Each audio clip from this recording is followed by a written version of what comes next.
Buenos días a todos, mi nombre es Demian Gómez, les damos la bienvenida al tercer webinar de la serie de seminarios organizados por el Grupo de Sanidad Forestal del Cono Sur, dando justamente continuidad a la serie de charlas que estamos dando desde el 2020. En esta oportunidad, el tercer seminario virtual, vamos a estar abordando la temática de manejo sanitario integrado en el marco de la certificación forestal. Y antes de comenzar con la introducción a la temática, que va a estar a cargo del doctor Rodrigo Ahumada, y la charla a cargo de 3 expositores, vamos a dar una breve introducción al grupo justamente para presentar quiénes somos y algunas de nuestras actividades. El origen del Grupo de Sanidad Forestal del Cono Sur parte justamente de la necesidad de compartir conocimientos a nivel regional, justamente dada la similitud entre los sistemas forestales de la región, y si bien desde el año 2007 existen en Uruguay jornadas de protección forestal organizadas por el Instituto Nacional de Investigación Agropecuaria o el INIA, y también desde 2013 existen en Argentina las jornadas de sanidad forestal, o conocidas como JASAFO. Fue en el año 2017 cuando se conformaron las primeras jornadas binacionales organizadas en forma conjunta por los dos países.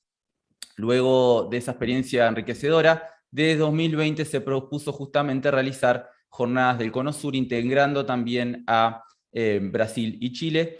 Sin embargo, este último año, como todos sabrán, dada la situación sanitaria por la pandemia causada por COVID-19, las jornadas se transformaron en formato de seminario virtual, con el objetivo de iniciar de todas maneras la interacción regional bajo la idea o bajo el lema de integrar a los científicos de la región o del Cono Sur. Por lo tanto, y con esa idea de integración de la comunidad científica de la región, nuestros objetivos son justamente, primero que nada, apoyar y difundir las iniciativas de investigación. Segundo, fortalecer los vínculos entre los países, el sector productivo y los gestores forestales y agencias gubernamentales. Tercero, enfatizar el compromiso académico con la masa forestal de la región.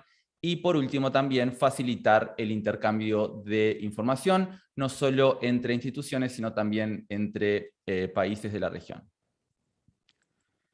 Como pueden ver en nuestra lista de miembros activos, este grupo está compuesto por diversos actores, tanto del sector académico como sector público y privado de varios países, como son Argentina, Brasil, Chile y Uruguay, destacando justamente su carácter internacional e interinstitucional que lo caracteriza. Y como mencionábamos, desde el año 2020, este grupo de Sanidad Forestal del Cono Sur viene elaborando seminarios virtuales tratando temas de relevancia para la región, ya sean cuáles son esos problemas comunes para los diferentes países, pero también temas de relevancia como son la bioseguridad o el caso también de hoy, la certificación forestal. Un poco para ir concluyendo la introducción, les dejo aquí nuestra página web, que también va a estar copiada en el chat de YouTube, donde vamos a estar subiendo toda la información del grupo y las jornadas y los seminarios que se vienen también, y nuestra cuenta de Twitter, donde también posteamos la información actualizada de las actividades del grupo.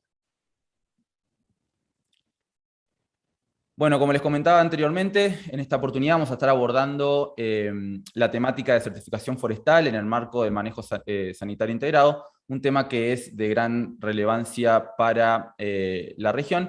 Le doy la palabra entonces al doctor Rodrigo Ahumada, que estará a cargo de introducir la temática, así como también la moderación del seminario virtual. Y les quería recordar, al igual que en seminarios anteriores, las preguntas van a estar recibidas por el chat de YouTube, o sea que cualquier duda, cualquier pregunta, consulta, las van posteando ahí, y se van a formular a los diferentes expositores al final de las presentaciones. Así que, Rodrigo, te dejo nomás la palabra para comenzar. Muchas gracias, Demian. Muy buenos días a todos los que están participando de este tercer seminario. Como muy bien explicaba Demian, vamos a hablar hoy día del manejo sanitario integrado en el ámbito de la certificación forestal. Tenemos a interesantes y muy reconocidos expositores hoy día.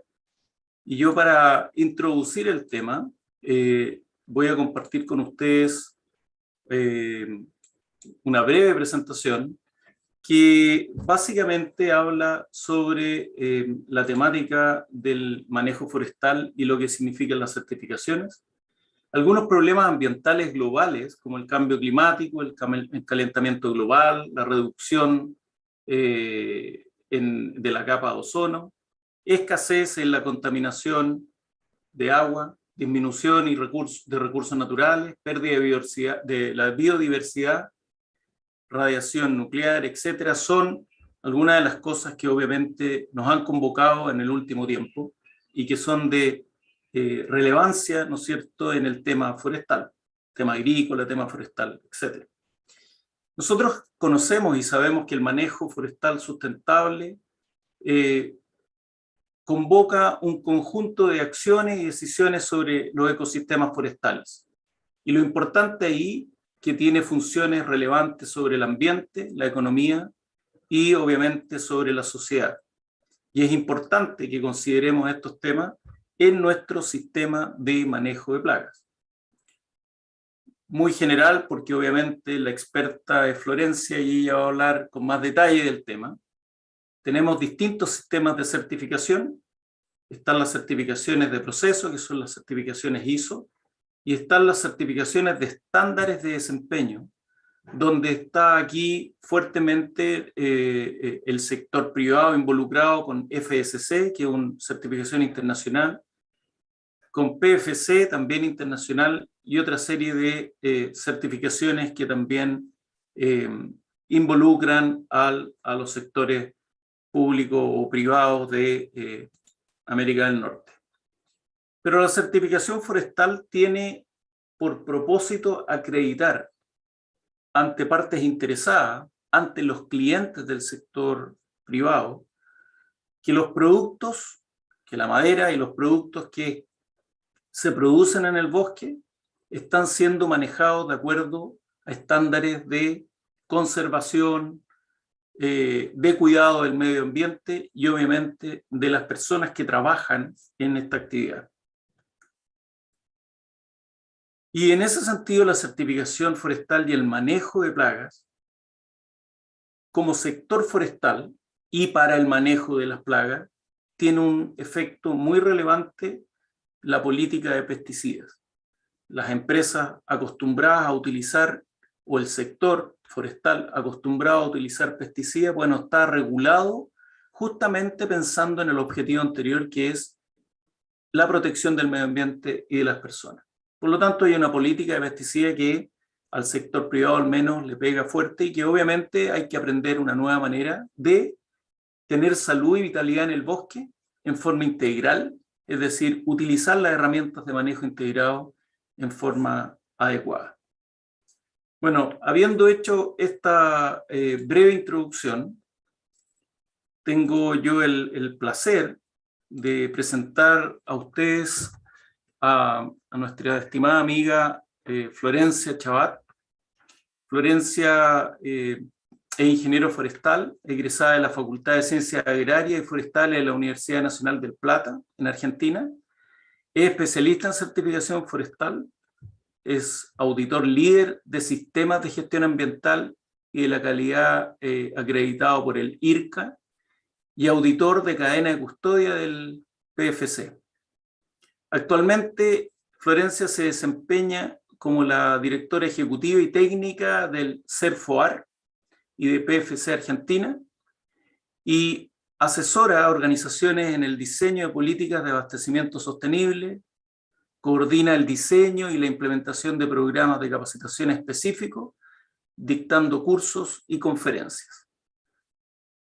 Así que tengo el placer de dejar con ustedes a nuestra invitada Florencia Chabat con su presentación. Adelante, Florencia.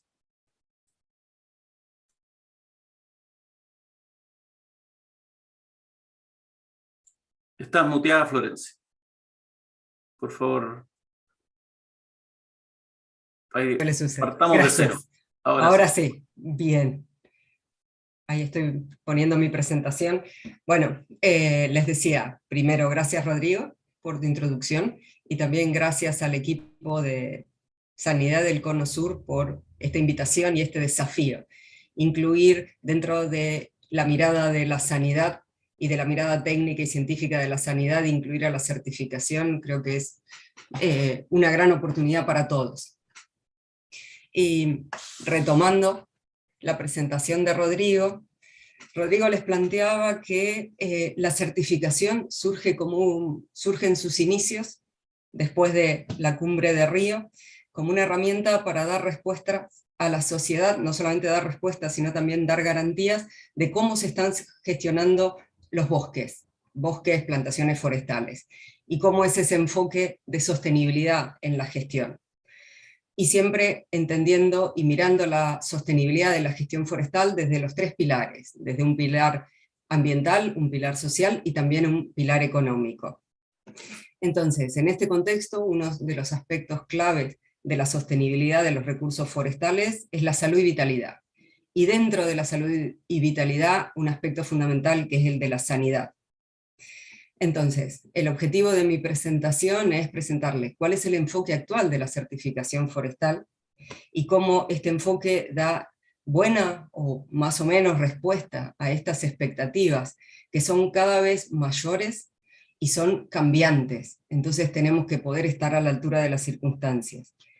Y por último les voy a presentar cuál es el desafío actual, que no es más ni menos que seguir dando respuestas a estas demandas de la sociedad, y cuando hablamos de la sociedad estamos hablando de las partes interesadas, estamos hablando del mercado, de la academia, de las ONG, cómo les damos mejores respuestas. Y esas mejores respuestas es pensar en instancias innovadoras para este desafío de la sanidad forestal.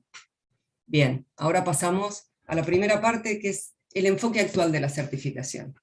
Entonces, la certificación forestal establece un conjunto de requisitos. Florencia, que te interrumpa, ¿estás transmitiendo la presentación? Sí, ¿no se ve? No está, creo que no tenés compartida la pantalla. A ver.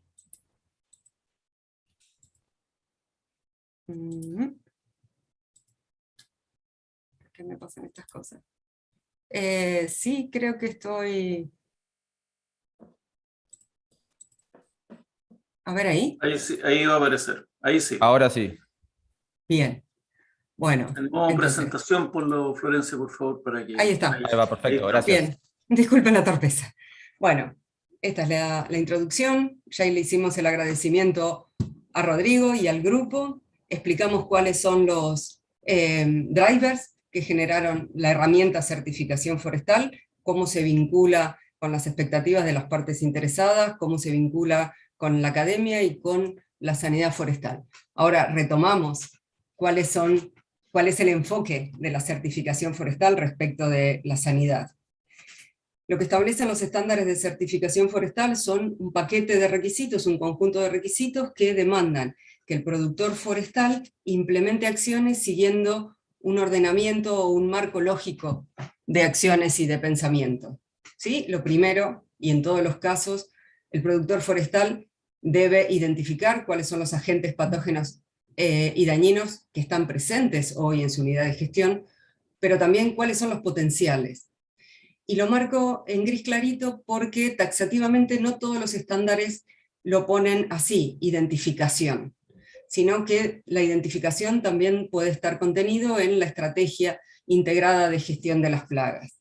Pero partimos de la identificación de los actuales y los potenciales, no solamente dentro de la unidad de gestión, sino en el área donde realiza ese productor forestal las actividades forestales. Siguiendo, y acá está la gran demanda, y yo lo voy a presentar en 2 frases, pero es todo un mundo para las industrias, para las empresas forestales. Lo que demandan los esquemas de certificación es que el productor implemente un esquema integrado para el manejo de plagas, que por un lado permita identificar cuáles son las prácticas que minimicen el impacto de esa población de plagas, y al mismo tiempo que identifiquen cuáles son las prácticas que tienen para poder manejar esas plagas, cuáles son las prácticas que tengan un menor impacto o un menor impacto negativo tanto en el ambiente como en los humanos, en los trabajadores forestales y en la sociedad en su conjunto. Entonces, el gran desafío que plantean los sistemas de certificación, que plantean niveles de desempeño y plantean como requisitos el qué, es el cómo encaran las empresas certificadas o en vías de certificación este manejo integrado de plagas. Entonces, si resumimos cuál es el enfoque de la certificación al respecto es, por un lado, reducir el impacto de la plaga a un nivel aceptable, al mismo tiempo que elijan prácticas que minimicen los impactos sobre el ambiente y sobre las personas. Y todo esto en un contexto particular de conocimientos técnicos, tecnologías disponibles, requisitos regulatorios, expectativas de las partes interesadas donde se desarrolla, y todo eso tiene que cerrarle los números, tiene que ser un manejo, una gestión forestal económicamente viable para el productor. Ahora, que el productor forestal tenga que identificar cuáles son las prácticas menos nocivas para el ambiente, para la salud de las personas, que sean técnicamente viables y económicamente viables, no limita al productor forestal a arribar a la conclusión de la forma de gestionar, de manejar esas plagas es la utilización de productos fitosanitarios. Lo que sí demanda la certificación es que todas las decisiones y todas las acciones que va a implementar ese productor forestal estén técnicamente respaldadas. Los sistemas de certificación no prohíben la utilización de productos fitosanitarios. Lo que sí establecen de distinta forma es cuáles son esos productos no prohibidos. Hay sistemas de certificación que tienen listas definidas de productos fitosanitarios no prohibidos, y hay otros sistemas de certificación que establecen parámetros claves y claros, globalmente consensuados, sobre las limitantes en los distintos tipos de productos fitosanitarios a utilizar. Una vez que arribamos a la conclusión, vamos a utilizar el producto fitosanitario determinado, tenemos que empezar con un análisis riguroso de cómo vamos a utilizar y cómo vamos a gestionar ese fitosanitario. Primero, cuál de todos esos productos adecuados a la plaga que quiero controlar o manejar, cuál de todos esos tiene el menor impacto. Escogemos dentro de los permitidos. Después hacemos lo contrastamos con los requisitos regulatorios, con el riesgo y la metodología que me implica el uso de esos fitosanitarios. Después, cuáles son las condiciones de aplicación, cuáles son los elementos de protección personal y cuáles son las capacitaciones necesarias que deben tener mis trabajadores forestales para hacer el control de esas plagas y el uso de esos productos fitosanitarios. ¿Qué hacemos con los desechos que se generan de la utilización de fitosanitarios? Y aquí, dependiendo del país, las regulaciones, el marco regulatorio suele ser muy riguroso y suele ser complejo para aplicar en el terreno, sobre todo cuando estamos hablando de distintas escalas de productores forestales. Dentro de esa gestión también tenemos que pensar en cómo estoqueamos, cómo guardamos en forma adecuada y segura esos fitosanitarios, cómo hacemos el transporte, y clave, cómo capacitamos a todos los trabajadores que están involucrados en la gestión completa de esos productos fitosanitarios. Todo esto que yo se los resumo en una línea de texto y en un montón de iconos, es un conjunto de requisitos que el productor debe cumplir y verificar para poder alcanzar ese nivel de desempeño que le va a permitir certificar o mantener su certificación forestal. Y transversal a todo esto tenemos el seguimiento y control, el monitoreo. No solamente vamos a monitorear si el objetivo de esa práctica, que es mantener la plaga o el nivel de la población de esa plaga en un nivel aceptado para mis objetivos de manejo, sino que también vamos a tener que monitorear la salud y vitalidad del bosque. Y también vamos a tener que monitorear cuáles son las consecuencias o los riesgos que asumen la actividad de control o de gestión de esa plaga que yo asumí. Todo eso es un monitoreo continuo. Bien, y el objetivo final de todo este enfoque integrado para la gestión de las plagas es la mejora del desempeño de la gestión forestal. Todo eso debe estar basado, todas esas decisiones deben estar basadas en información fundamentada y deben poder permitirme una mejora del desempeño. Fíjense que yo lo que les resumí en 2 slides, y en un montón de gráficos y en un par de líneas de texto, es todo un mundo y es un gran desafío para las empresas forestales y también para la certificación forestal. Ahora, ¿cuál es el desafío? ¿A qué desafío nos enfrentamos todos? Cada vez hay más expectativas de las partes interesadas, tenemos más demandas, y esas demandas se traducen en la aceptación de modelos de gestión de plagas, en modelos de uso de agroquímicos, en agroquímicos que podamos utilizar. También se traducen en requisitos regulatorios y en herramientas de mercado que permiten la gestión. Bien, ahora, ese desafío para la certificación no solamente nos conmina a los administradores de los esquemas de certificación, tanto como a las empresas, sino también que convoca y plantea estos desafíos a la academia, con la que tenemos que generar esa información de base para la toma de mejores decisiones, a las ONG, que son los contralores permanentes de nuestros modelos de manejo forestal, también a las entidades de regulación, a las agencias nacionales o locales de vigilancia. Todos esos nos vemos involucrados en este desafío. Y algunos. El primero es buscar alternativo de manejo de plagas de menor riesgo y a su vez económicamente viable, porque estamos pensando en un negocio forestal sostenible. Ahora, las certificaciones forestales, todas, conminan fuertemente a los productores forestales a que establezcan alianzas y promuevan instancias de investigación con la academia, con ONGs, con entidades regulatorias. O sea, si eso ya está, si es un requisito de la certificación, trabajar en equipo, ¿el desafío dónde está? El desafío está en encontrar alternativas mejores o más óptimas para el ambiente, para el bosque, para las personas, mejores alternativas de manejo de las plagas. Y para mí el segundo gran desafío es cómo trasladamos esas mejores alternativas de manejo de plagas a productores forestales de menor escala, o lo trasladamos a la región, cómo logramos que ese conocimiento generado y esas mejores prácticas adoptadas se globalicen y sean adaptadas en el conjunto de productores de mi región. Y después, otro gran desafío, que lo estoy conociendo recién ahora, es cómo incorporamos las estrategias de gestión de la biodiversidad en el manejo de plagas.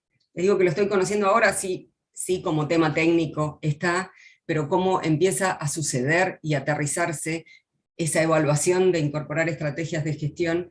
Están, por ejemplo, en la Argentina, con productores y con el INTA, están buscando alternativas como, por ejemplo, el manejo de nidos caja de determinadas especies de árboles que pueden contribuir a este manejo de manejo de plagas a través de herramientas de la biodiversidad.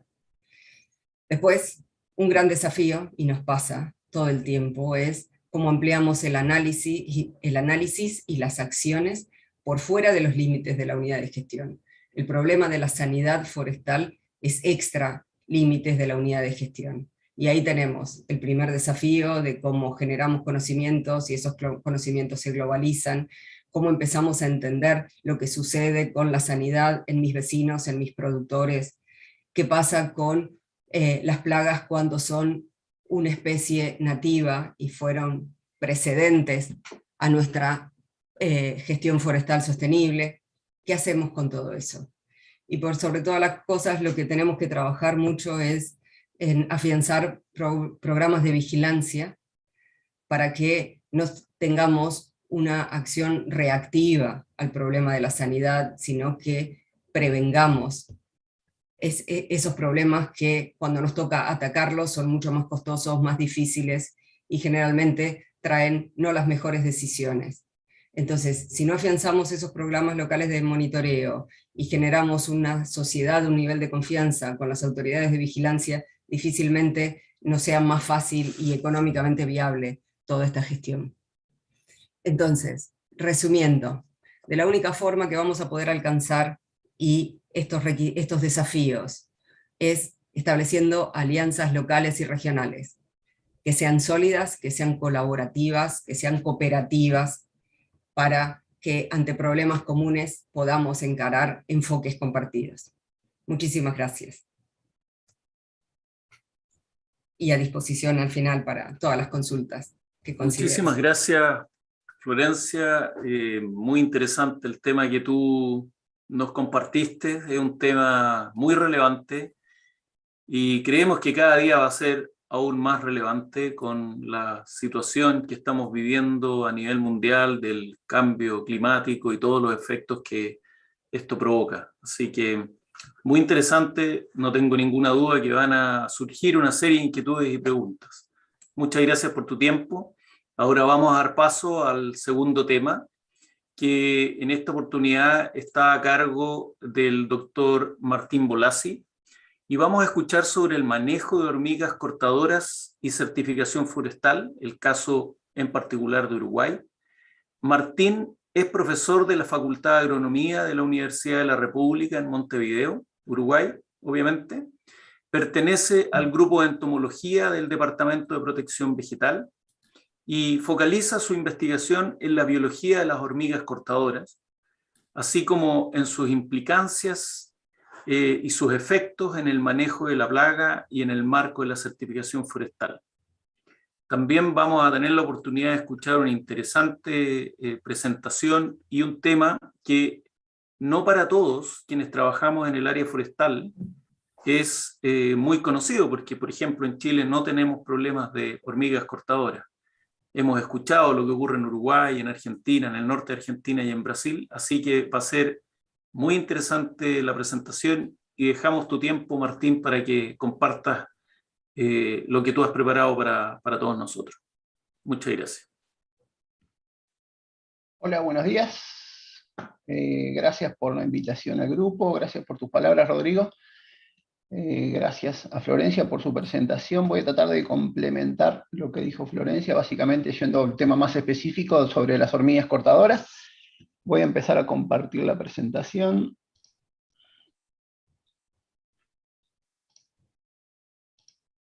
¿Se está viendo? Se ve perfecto, perfecto. Muy bien.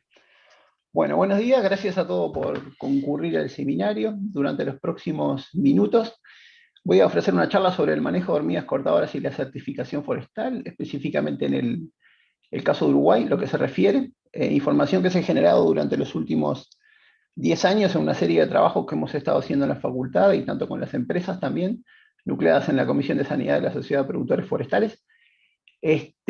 Básicamente voy a empezar haciendo un poco de historia y una introducción básica sobre las hormigas cortadoras, pero no sobre la biología, sino el tema de lo que ha sido la historia del control. En nuestra región, básicamente en Argentina, Brasil y Uruguay, los primeros trabajos así académicos respecto a la biología de las hormigas cortadoras se empezaron en las primeras décadas del siglo XX. Básicamente hubo trabajos pioneros en Argentina, Uruguay y Brasil entre los años 10, los 30 y los 40. Básicamente esos trabajos fueron hechos más bien por investigadores europeos que habían emigrado a Europa y llegado a nuestras latitudes, y empezaron a hacer los primeros trabajos. Bien, obviamente en esos primeros trabajos ya había ciertas reseñas a las formas de control en las cuales se utilizaban para manejar a las hormigas cortadoras, y obviamente en esas épocas lo que se utilizaba eran gases, líquidos y polvos, los cuales se demostraban muy poco efectivos.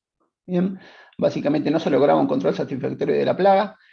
Eso cambió básicamente unos 20 años después, o unos 30 años después, con una formulación nueva de utilización de cebos tóxicos que actúan por ingestión, un ingrediente activo que va mezclado en un vehículo que le resulta atractivo a las cortadoras. En realidad, básicamente, el cebo que se utiliza para las cortadoras se derivó de un cebo que se utilizaba allá en Estados Unidos para controlar a Solenopsis invicta y Solenopsis risteri, que era una especie invasora, en realidad 2 especies invasoras que llegaron desde nuestras latitudes, básicamente en 2 oleadas. La primera fue risteri, que llegó de Argentina. La primera fue risteri, que llegó en realidad de no se sabe dónde, pero más o menos en la cuenca del Río de la Plata, por eso de Uruguay o Argentina. Y después luego Solenopsis invicta, que llegó más bien de la zona sur de Brasil, se supone, y llegó a Estados Unidos. En la gráfica a la derecha pueden ver el incremento en el área invadida por Solenopsis. Bien. En Estados Unidos, entre 1920, la fecha de su llegada, y 1990 y algo, fines de la década de los 90. Lo que se puede ver más o menos es que se llegó a cubrir unos 120 millones de hectáreas, y pueden ver unas flechitas ahí, que es la utilización de cebos, tanto con heptacloro como con mirex. ¿Bien? Lo que se puede ver básicamente, que es básicamente un axioma del control de las hormigas en especies invasoras, o en las especies que son plaga, es que en realidad es imposible erradicar a las hormigas. Lo único que logra uno, cuando uno trabaja con el manejo de hormigas, y el manejo de hormigas cortadoras también, es que uno logra éxitos locales. ¿Bien? Uno logra erradicar ciertas poblaciones, y ni siquiera erradicar, sino manejarlas, reducir su nivel en ciertas situaciones muy locales. Pero en realidad erradicación nunca se logra. Bueno, esos cebos que se usaban para Solenopsis se trasladaron para controlar Atta texana, que es una especie de hormiga cortadora nativa, en ese caso nativa del sur de Estados Unidos y del norte de México, y esa tecnología, por decir una forma de los cebos, se empezó a implementar más o menos en paralelo también, no fue que se importara de Estados Unidos la idea hacia Brasil, en la década de los 60. Bien, en la década de los 60 se popularizaron el uso de los cebos. Eran cebos mucho más grandes que los que teníamos ahora. Ahora en realidad lo que nosotros conocemos como cebos, en realidad son microcebos, comparados con los cebos que se hacían en los 70s, en los 60s y en los 80s. ¿Bien? Son cebos de menor tamaño, que eso es importante, lo vamos a ver en el final de la charla. Y el tema del tamaño del cebo es algo importante para el éxito del control. Pero en esa época, cuando se empezaron a usar los cebos en Brasil y se generalizaron en Latinoamérica, posteriormente, los cebos eran grandes, de mayor tamaño. Bien, eso fue hace aproximadamente 50 años. Yo siempre digo que el cebo es como la aspirina, ¿no? Es difícil de sustituir porque es algo simple, funciona, es fácil de producir, y en este momento lo que hacemos es mezclar un vehículo con un insecticida, ¿bien? Ya sea la sulfuramida o el fipronil, y el fipronil en el caso es un caso ya un insecticida que es genérico, se consigue de forma barata y se pueden hacer diversas formulaciones, ¿no? Entonces el cebo es difícil de sustituir porque es simple y funciona y es efectivo si se lo aplica bien y en las condiciones adecuadas. Y se lo aplica bien entendiendo lo que es la biología de las hormigas cortadoras. Bien, entonces nosotros desde los 60, desde aproximadamente más de 50 años, estamos trabajando con cebos, y se puede decir que poco ha cambiado en la tecnología del cebo. Lo que sí ha cambiado es la forma de aplicación, y lo que sí ha cambiado son los criterios que uno tiene que utilizar para aplicar el cebo, ¿no? Como bien comentaba Florencia, y como bien comentaban recién, nosotros nos movemos en el marco de la certificación forestal.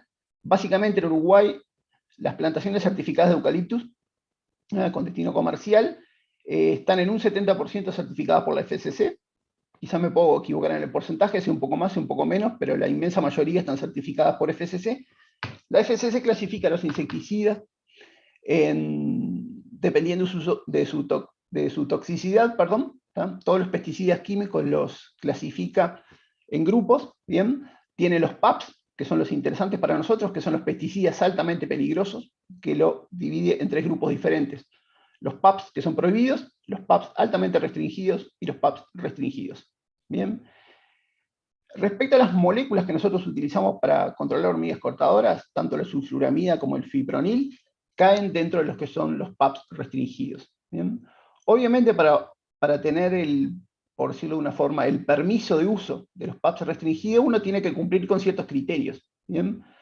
En el caso actual y en lo que estamos ahora moviéndonos en el año 2020-2021, estamos en una fase de transición. ¿Bien? Hay una serie de indicadores, esos indicadores genéricos internacionales, que lo va a publicar la FCC, que es un apéndice de la política de pesticidas del FCC. Se van a publicar en el 2021, a finales de este año. Entre febrero y abril de este año hubo una consulta pública, ¿no?, que ya se cerró, que era un borrador de los indicadores genéricos internacionales, que estuvo abierto a consulta pública, se hicieron unas series de modificaciones, y básicamente hay indicadores genéricos internacionales para todos los PAPs, para todos los pesticidas altamente peligrosos que uno intente o quiera utilizar en una plantación certificada por FSC. Bien, uno tiene que leer este texto, porque realmente tenemos unas palabras claves adentro que definen lo que es la política del FCC para el uso de insecticidas, ¿no? De esos PAPs que nosotros definimos, que es, obviamente una plantación debe implementar un manejo integrado de plagas, en el cual se le debe dar prioridad, cumpliendo ciertos criterios, ¿no? Uno debería utilizar un insecticida que no sea PAP, o sea, que no sea pesticida altamente peligroso, sobre un PAP, debería elegirlo. En el caso que no tenga, uno tiene que cumplir ciertos pasos y, por ejemplo, debería utilizar un PAP que sea restringido sobre un PAP que sea muy restringido, ¿no? Como les dije anteriormente, las moléculas que utilizamos para controlar hormigas cortadoras son PAP restringidos, así que tenemos que cumplir ciertos criterios. Tenemos que básicamente justificar la decisión de utilizar el PAP restringido sobre una opción que no sea PAP, que no sea un pesticida. Tenemos que evaluar el riesgo, hacer una evaluación, un monitoreo de la plaga y un monitoreo de la eficacia de la aplicación. Una de las cosas que no están en el borrador de los indicadores genéticos internacionales por este momento es la reducción del uso, que era algo bastante común en los procesos de obtención de derogaciones en las certificaciones anteriores. Pero bueno, estamos esperando a ver qué va a pasar al final de este año, cuando se publiquen los indicadores genéricos internacionales, y cómo va a ser la implementación de las ERAs, las evaluaciones de riesgo ambiental y social, que van a ser necesarias para obtener los permisos de uso, por decirlo de alguna forma. Bien, pero vamos a centrarnos ya a empezar un poco a hablar específicamente de las hormigas cortadoras, y el manejo integrado de plagas se basa también en la utilización de una forma de control que no sea PAP, que no sea pesticida altamente peligroso sobre un pesticida altamente peligroso, ¿no? Hay otros métodos que no son los cebos, ¿no? Que pueden ser la termonebulización, algún otro tipo de forma de manejo de las hormigas cortadoras. Sin embargo, esos métodos se han probado que pueden ser más contaminantes, en realidad son más contaminantes. Para que tengan una idea, una aplicación con termonebulización puede contaminar en cada punto de aplicación aproximadamente 1 metro cúbico de suelo, ¿no? Con el insecticida que se está utilizando. Si tenemos en cuenta que para controlar un nido de atas se tienen que aplicar hasta 8 puntos o más inclusive, tendríamos varios metros cúbicos de suelos contaminados por un insecticida. Si intentáramos usar ese método en lugar de los cebos, o sea, los cebos son mejores. Después está el tema del control biológico, y este tema lo quiero aclarar y tocar bien al inicio de la charla, en el sentido de decir que el control biológico, el método más utilizado usualmente y más requerido, es el tema del control biológico con entomopatógenos. No voy a entrar en la discusión respecto al uso de entomopatógenos para controlar hormigas cortadoras. Solo les quiero dar un dato. El tema del control de hormigas cortadoras con entomopatógenos, hay que entender que las hormigas cortadoras evolucionaron para manejar los patógenos. En un trabajo que salió hace algunos años, en el 2017, se hizo un trabajo que demoró más o menos unos 18 años, fueron 22 investigadores en 17 países, se hizo la biogeografía del cultivo del hongo que hacen las hormigas cortadoras, y lo que se encontró que prácticamente es un clon en toda la zona de distribución, en toda América, que lo cultivan dentro del suelo desnudo, bien, donde está lleno de patógenos, y esto lo hacen más o menos de al menos 7 millones de años. O sea, cuando uno abre un nido de cortadoras y uno ve el hongo, es un clon, es una sola especie de hongo clonado desde el nido materno y llevado por la reina. Y eso las hormigas cortadoras lo logran mantener limpio. Cuando uno abre un hongo y empieza a ver los hongos que tiene adentro, una honguera, perdón, y uno empieza a ver los hongos que tiene adentro, hay lo que nosotros llamamos weeds o malezas, hay de todo ahí adentro. Desde levaduras, otros hongos, lo que se les ocurra. Pero sin embargo están dentro del hongo, pero no están activos. Las hormigas los mantienen a raya. Respecto al control biológico con entomopatógenos, hay muchos trabajos que hablan del control biológico con entomopatógenos. Hay trabajos viejos de los 70 y los 80 que usualmente no son muy citados porque no están en PDF.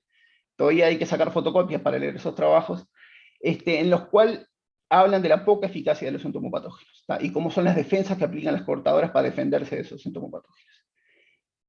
Lo que yo digo siempre es lo mismo. Si uno quiere usar un método alternativo al químico, el problema es la escala. Uno puede controlar nidos con entomopatógenos, o uno podría controlar nidos con agua caliente o una jarra de café. El tema es ir repetidamente al mismo nido varias veces para hacer un control. Eso no lo podemos hacer en la parte de la deforestación. Tenemos un solo tiro, por decirlo de una forma, o un solo evento de control para tratar de controlar una colonia. Entonces, respecto a las cortadoras, Yo siempre digo lo mismo, que nosotros tenemos mucha información, pero poco conocimiento certificado. Nosotros, las hormigas cortadoras, las conocemos porque hemos nacido con ellas, la gente que vivimos en nuestras regiones. Pero tenemos ciertas dudas básicas, que son, por ejemplo, ¿cuál es el ciclo? ¿Dónde anidan? ¿O cuándo cortan? Son 3 preguntas muy básicas que nosotros pensamos que las sabemos. ¿Cuál es el ciclo de las hormigas? ¿Dónde es que anidan? ¿Y cuándo es que cortan? O en realidad, ¿cuándo no? Es por qué cortan en algunos momentos y por qué no cortan en otros momentos. Que básicamente esa es la clave para entender cómo tenemos que hacer el manejo. Recordemos una cosa, nosotros a las hormigas cortadoras no es que las controlemos durante el manejo. Nosotros les damos un cebo para que ellas voluntariamente lo colecten y se envenenen a sí mismas, y en un proceso que demora hasta 4 semanas, la colonia muera. Entonces es un proceso bastante complejo y no es un tema de que uno vaya a controlar durante el manejo de una colonia. Entonces, el caso de Uruguay. En el caso de Uruguay tenemos una particularidad por la latitud a la que estamos localizados, y que nos diferencia bastante lo que sería la zona norte de Argentina y lo que sería el resto de Brasil. Sobre todo la zona de Brasil al norte de São Paulo, o algunas regiones de Brasil también en la zona central o la zona sur. Es que nosotros, cuando hacemos control, no localizamos los nidos. Es muy común para la gente que trabaja en Brasil o gente que trabaja en el norte de Argentina, en la zona de Misiones, que lo que se hace es una búsqueda sistemática de los nidos, pero un control localizado. ¿Eso qué quiere decir? Un grupo de gente va andando por el campo, busca los nidos, la búsqueda la hace sistemática, y hace una aplicación sistemática de SEO. Pero en el tema del control lo hace localizado. Ve el nido, en el nido hace las aplicaciones dependiendo el área en metros cuadrados que tenga ese nido. Acá vemos a la izquierda lo que son 2 nidos de ata, la hormiga saúva, que le llaman en Brasil ata levigata, o ata follenbaideri, para acá, un ejemplo para Uruguay, y vemos los nidos y el tamaño que tienen. Son visualmente simples de reconocer, tanto dentro de una plantación forestal como en una pradera. Lo que nosotros tenemos con las cortadoras, Acromim es lo que tenemos en Uruguay, que es el otro género, que lo pueden ver en la figura de esa serie de fotos arriba a la derecha. Los diferentes tipos de nidos son nidos pequeños, no son conspicuos, no se pueden observar en la mayoría de los casos porque son completamente subterráneos, con pocas cámaras. Estamos hablando que un nido de ata puede tener miles de cámaras, un nido de Acromim puede tener 3, 4, 1 o 5 máximo. Bien, entonces, es una gran diferencia. Lo que nosotros hacemos con los nidos, con la aplicación de SEO aquí en Uruguay, es una aplicación sistemática, completamente sistemática, 100% sistemática, en la cual nosotros no hacemos una búsqueda de nidos. La gran pregunta es la siguiente: ¿dónde están los nidos? En las plantaciones forestales. ¿Bien? En Uruguay, por nuestra latitud, lo que nosotros tenemos siempre es una variación constante de temperatura durante el año muy marcada, mucho más marcada que en latitudes localizadas más al norte. ¿Eso qué implica? Un descenso marcado de la temperatura dentro de los rodales de eucaliptus o de pinos, aún más marcada, pero básicamente concentrémonos en eucaliptus. Un descenso de temperatura una vez al año, al final del otoño y principio del invierno, que lo que hace es pone un límite a la capacidad que tienen las cortadoras de vivir dentro de los montes, ¿no? O sea, la temperatura del suelo es un factor determinante en estos casos. Cuando uno hace un relevamiento, en todo el país, ¿tá? En todos estos rodales que podemos ver en el mapa, uno puede ver algo muy interesante, 2 cosas muy interesantes. Primero, el 30% de los rodales no tuvo presencia de Acromilmex. ¿Qué quiere decir? Uno toma 100 rodales, le hace un censo, no un muestreo, un censo, bien, dentro de los rodales, y puede ver que el 30% de los rodales no tiene presencia de Acromilmex. Eso es lo primero. Lo segundo es que la mayoría de las hormigas y la mayoría de los nidos están en el borde de los rodales. Eso nos da 2 ventajas para realizar el control. La primera es la siguiente: si uno tiene un rodal que está en pre-cosecha, dependiendo del destino comercial que tenga, por ejemplo, si fuera pulpa en el año 10 o en el año 9, uno tendría la mayoría de los nidos, la inmensa mayoría de los nidos concentrados en los bordes de los rodales, y el centro de los rodales estaría prácticamente vacío. ¿Eso qué implica? Que uno podría hacer control de borde en los rodales en un momento pre-cosecha. ¿Eso qué implica? Para Uruguay implicaría que habría que cambiar el momento del control de hormigas cortadoras, que en nuestro país se hace en preplantación, pasarlo a precosecha, donde sabemos dónde están los hormigueros. ¿Bien? Si uno compara en la preplantación con la precosecha, y ahora voy a llegar a eso, es mucho mejor hacer el control en precosecha que en plantación. ¿Por qué? Los nidos están en los bordes, eso es lo primero. Lo segundo, los nidos no fueron molestados, por decirlo de una forma, o sea, la estructura de los nidos no fue rota. ¿Eso qué quiere decir? Que las hormigas están forrajeando normalmente, tienen los caminos de forrajeo establecidos, las colonias están establecidas, son maduras, llegaron a su adultez, por decirlo de una forma, aunque el concepto de adultez para una colonia de insectos sociales no es real, pero digamos que la colonia y el nido llega a su adultez, entonces están forrajeando. Cuanto más forrajeen, la probabilidad de que acarreen el cebo durante el control sistemático es mayor. Entonces, si nosotros implementáramos controles pre-cosecha en vez de controles al momento de la plantación, lo que tendríamos es una mayor probabilidad de éxito del control. ¿Bien? Por ejemplo, acá pueden ver un ejemplo de 2 rodales arriba, en el cual el rodal 4 del trabajo y el rodal 5, en el rodal 4 había 0 nidos, en el rodal 5 había 36 nidos. Después podemos ver el rodal 13 y el rodal 14, que no eran contiguos, pero estaban muy cerca, y teníamos un rodal con 0 nidos y un rodal con 14 nidos. El por qué se ocurren estos eventos no vienen al caso, no los voy a tratar ahora, pero lo que sí podemos decir es que tenemos una situación muy heterogénea, en el cual tenemos rodales con presencia y rodales con ausencia. Uno debería realizar monitoreos para concentrarse en los rodales con presencia para hacer el control. Y en estos rodales, inclusive, la probabilidad de que los nidos estén en el borde es mayor. Ahora, ¿cuál es la ventaja o la desventaja de hacer un control pre-cosecha o un control en preplantación? O un control de plantación. Básicamente, el nivel de eficiencia de hacer un control en pre-cosecha o en plantación es el mismo. ¿Bien? Los dos son igualmente ineficientes en algún porcentaje. ¿Bien? Uno no logra nunca controlar todas las hormigas cortadoras. Cuando uno hace un control, por más que el control lo haga casi perfecto en las condiciones climáticas adecuadas, aplicando el cebo de la forma adecuada, con el mejor cebo que encuentre, la mejor formulación y con el mejor ingrediente activo, algunos nidos se van a escapar del control. Algunos nidos siempre se van a escapar del control.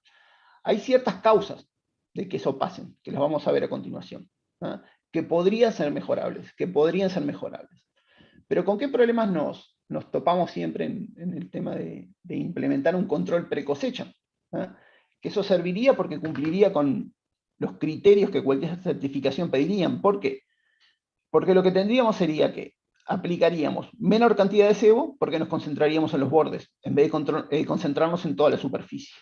En las fotos de la derecha pueden ver un mismo rodal, con la localización de los nidos en 2 momentos, en la precosecha y en la poscosecha. La poscosecha puede ser definida como el momento que uno controla, porque después de la poscosecha viene la plantación. Entonces lo que tenemos los nidos están localizados en el mismo sitio. Si uno los controlara en la precosecha, sería mucho mejor que hacerlo en la plantación. ¿Bien? Pero, ¿por qué no realizamos eso? ¿Bien? Es un tema hay dificultades en la implementación.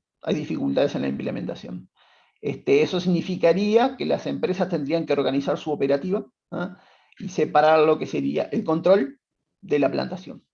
En algunos casos es extremadamente difícil, hay empresas que ya lo están intentando y llegando a eso en algunos casos, pero ¿de qué depende? Y todo depende del tiempo que tengamos entre cosechar y plantar. Obviamente si uno tiene una plantación en la cual uno cosecha y espera 2 años para plantar, eso es malo.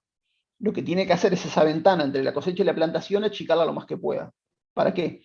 Para que no aparezcan las hormigas después. Porque si uno controla en precosecha, uno tiene que asegurar una ventana temporal de un tiempo determinado X, en el cual uno está seguro que no va a haber hormigas cortadoras hasta que plante. ¿Bien? Esa ventana temporal aproximadamente es entre 9 y 12 meses. Depende de la época del año. Esto no es blanco-negro. Esto podría decirse que es un gris. Y depende de la experiencia, depende de los sitios. Pero uno podría decir que si uno controlara en precosecha y lograra un control eficiente, digamos, de un 90%, uno podría hacer una plantación estando más o menos seguro de que no va a tener gran cantidad de daños hasta 9 meses después. ¿Bien? Si se logra o no se logra llegar a esa ventana temporal de 9 meses es un tema de operativa de implementación. Y cómo cada empresa maneja el personal que tiene. Entonces, dos cosas. Lo primero que quería decir con esta gráfica era esa, la ventana temporal, en el caso de que se pasara un control precosecha en vez de un control plantación, en el cual estaríamos aproximadamente o medianamente seguros de que no íbamos a tener gran cantidad de daño, sería uno entre 9 y 12 meses, digamos 9. Y lo segundo, ¿tá?, que un trabajo que hicimos, que se está publicando en este momento, es que la fauna blanco, o sea, las hormigas cortadoras y la comunidad de hormigas cortadoras que se controla durante los controles de aplicación sistemática de cebo se recupera aproximadamente unos 4 años. ¿Bien? O sea, es el efecto sobre la fauna blanco que hacemos el control, sería de 4 años porque básicamente después se recompone la comunidad de hormigas cortadoras dentro de los montes. Entonces, hay un tema muy importante respecto a lo que es el manejo de hormigas cortadoras en las plantaciones forestales. Yo siempre digo que hay muchas preguntas que la gente hace, que en realidad uno lo puede decir que es conocimiento popular, pero es conocimiento científico en realidad, en el sentido de decir, que siempre me decían a mí, siempre dicen que los hormigueros revientan, ¿sí?, durante el laboreo. Que si uno toca el suelo donde estén las hormigas cortadoras revientan. Sí, efectivamente. Uno puede confirmar que las hormigas cortadoras revientan. Y ya existen estudios, no para hormigas cortadoras, sino para Solenopsis, que es esa hormiga que les comenté al principio de la charla que había invadido Estados Unidos. Básicamente en un sitio laboreado o en un sitio sin laborear hay grandes diferencias respecto a el crecimiento poblacional de Solenopsis, ¿tá?, en esos sitios. Perdón. En esos sitios. Entonces, lo que tenemos es lo siguiente. Si uno hace un control en plantación, luego de uno que laboreó el suelo, luego de que se laboreó el suelo, la probabilidad de que haya más hormigueros para controlar, y ahora voy a hablar de eso, el concepto de más hormigueros o más colonias, es mayor. O sea, básicamente lo que sería mejor, si uno quiere utilizar menos cebos y evitar la necesidad de hacer repasos o segundas aplicaciones, sería no laborear el suelo antes de hacer los controles. No hay que laborear el suelo antes de hacer los controles. Por eso volvemos a lo mismo, y volvemos a lo mismo, lo mejor sería un control en precosecha. Que, como les digo, difícil de implementar, pero sería deseable desde el punto de vista de la biología de las cortadoras. ¿Y por qué decimos nosotros que es deseable desde el punto de vista de la biología de las cortadoras? A ver si. Ahí pasó. Bien, desde el punto de vista de la biología de las cortadoras, no laborear el suelo antes de hacer un control por lo siguiente. Nosotros tenemos el punto de vista y el concepto clásico sobre las hormigas muy parecido al de las abejas, que es una reina con una corte de obreras en la cual la reina coordina las actividades de la colonia. Bueno, eso es una imagen completamente equivocada, sobre todo con las hormigas. En las hormigas nosotros sabíamos que hay muchos grupos que tenían múltiples reinas. Nosotros pensábamos que Acromyrmex tenía una sola reina, porque sabíamos que eso ocurría en ATA. Hay pocos casos que se sepan de ATA que existían 2 reinas. Bien, se hizo una investigación desde el 2014 aproximadamente, son muchos años de muestreo, en los cuales se muestraron las poblaciones de cortadoras de varias especies, acá en Uruguay sobre todo porque es representativo del género Acromyrmex en todo el continente. Entonces se demostró y se vio que la mayoría de las especies tienen múltiples reinas, ¿no? ¿Eso qué implica? Implica 2 cosas. La primera es, las colonias con múltiples reinas se mudan. Bien, la tendencia, eso es biología general de las hormigas. Las colonias que tienen múltiples reinas se mudan. ¿Y se mudan por qué causa? Una de las causas más interesantes por las que se mudan es porque las molestan. Bien, hay trabajos documentados de que se mudan porque hace mucho calor en el nido, de que se mudan porque aparece un hongo patógeno, del hongo que ya cultivan, y lo que hacen, la primera reacción que tienen es mudarse. Otra reacción que pueden tener ante una subdosificación del cebo, una molestia por un laboreo, también es mudarse. Pero ¿qué es lo que pasa? ¿Qué es lo más interesante que pasa cuando las hormigas se mudan? Dejan de estar activas. Y eso puede durar semanas o inclusive meses, mientras reconstruyen el nido y recomponen la población. ¿Eso qué quiere decir? Si uno laborea el suelo, las hormigas se mudan como respuesta a esa molestia, ya son hormigas que están, desde el punto de vista de su biología, preparadas para mudarse, porque tienen múltiples reinas. Y no solo están preparadas para mudarse, sino que están preparadas para dividirse. Bien, ese es un caso, todavía no está documentado porque no se hizo un estudio poblacional, pero ya sabemos que la base está. Las cortadoras tienen múltiples reinas. Si uno laborea el suelo, uno las molesta. Las hormigas se mudan, pasan a un estado inactivo, durante semanas inclusive, bien, o meses puede durar, y se dividen.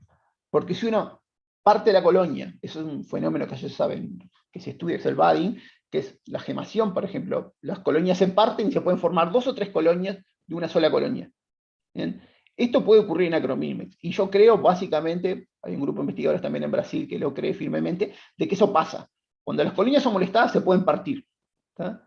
Entonces, si uno hace un control en plantación, en la cual el laboreo precede al control, si uno molesta a las colonias, ¿no? Estas colonias se mudan, se pueden llegar a partir, y lo que tenemos son más unidades, básicamente, que nosotros llamamos nidos, ¿no?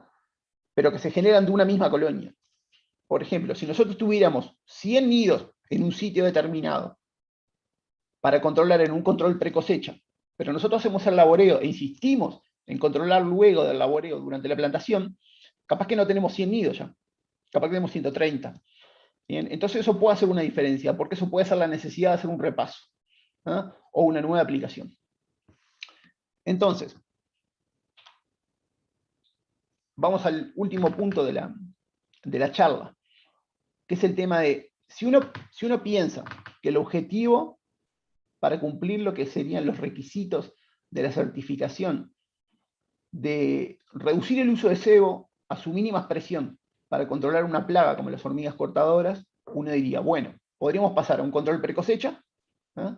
Obviando lo que sería el control en plantación, o eliminándolo, ese sería como el objetivo último. Eliminamos el control pre-plantación o plantación, y lo sustituimos por un control precosecha. Bien, eso que tiene de bueno, no laboremos el suelo antes de hacer el control. Tiene bueno también que sabemos dónde están las hormigas. Tiene bueno también que probablemente la densidad por unidad de superficie sea menor también, porque no los estamos replicando. Entonces, lo que nos quedaría sería que podríamos hacer el control en cualquier momento del año. Bien, el tema es, ¿podemos hacer el control en cualquier momento del año? La respuesta es casi que no, no podemos hacerlo en cualquier momento del año. Por más que nosotros veamos a las cortadoras, no significa que sea un buen momento. ¿Sí? Yo recuerdo una cosa, les recuerdo una cosa. Cuando nosotros vemos hormigas, estamos viendo hormigas, no la población de colonias que tenemos en un sitio. Nosotros podemos ver hormigas forrajeando, no significa que sea una parte representativa de una colonia, ni siquiera una parte representativa de las colonias de la población que tenemos en ese sitio. ¿Bien? Entonces, uno podría decir, si uno se moviera en Uruguay, ¿no? Que hay épocas del año para controlar. Las mejores serían la primavera y el otoño. Tenemos una época mala, que es el invierno, porque es mucho frío, entonces podemos ver colonias cortando, pero de las 100 colonias que tenemos, serían 4 o 5 colonias que cortan, las otras 90 no estarían haciendo nada. Y después tenemos el verano, que siempre es la gran discusión. ¿Está? Si en el verano es bueno para controlar o no. Este trabajo que les voy a contar a continuación, que es lo último que cuento y ya cierro la charla, fue un trabajo hecho pensado no para la parte forestal, sino para el manejo de cortadoras en general, en todos los sistemas de producción. Entonces nosotros queríamos llegar a determinar básicamente cuál es el ciclo anual de las cortadoras. Pero ¿cuál es el ciclo endógeno? ¿Cuál es el ciclo endógeno de las cortadoras? Todos los insectos responden al fotoperíodo. ¿Bien? Eso ya lo sabemos todos, ¿no? Tenemos un sincronizador, que es la luz, oscuridad, y un regulador de actividad, que es la temperatura. La combinación de ambas señales definen un ciclo endógeno diario de actividad. Eso está regulado por una serie de proteínas producidas por el sistema nervioso de los insectos. Esa variación de proteínas, las proteínas PER, en el sistema nervioso de los insectos, es inversamente proporcional al nivel de actividad, ¿no? Uno puede hacer un estudio muy básico, pero que lleva años, en el cual uno colecta colonias de hormigas cortadoras en el campo, uno va, las busca, las excava, saca una reina fundadora con su honguera, ¿eh?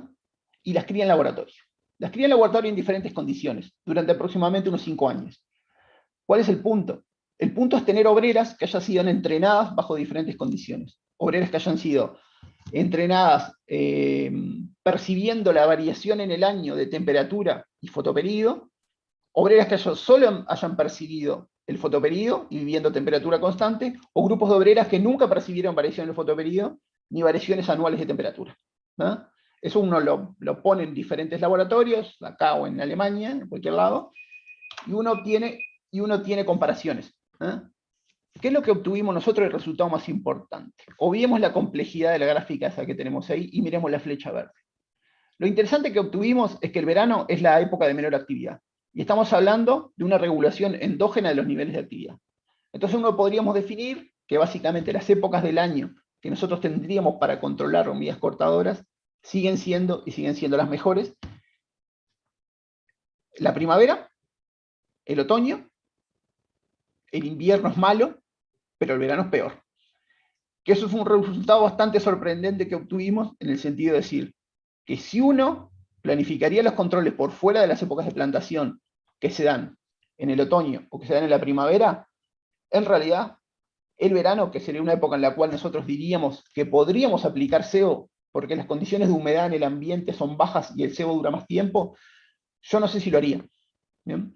Yo no sé si lo haría. Entonces, básicamente, si uno intenta cumplir con los requisitos del FSC respecto a reducir la cantidad de cebo que se utiliza en las plantaciones, uno debería jugarse a los siguientes métodos. Primero, tratar de llegar a un control precosecha, en el cual tiene la ventaja que sabemos dónde están los nidos, las densidades sean probablemente bajas, los nidos forrajean adecuadamente, no los molestamos con el laboreo, y si uno manejara todo el año para hacer controles, yo diría que lo mejor sería, y yo me decantaría por el otoño y la primavera, que eran las épocas que teníamos antes, pero descartaría el verano tanto como el invierno.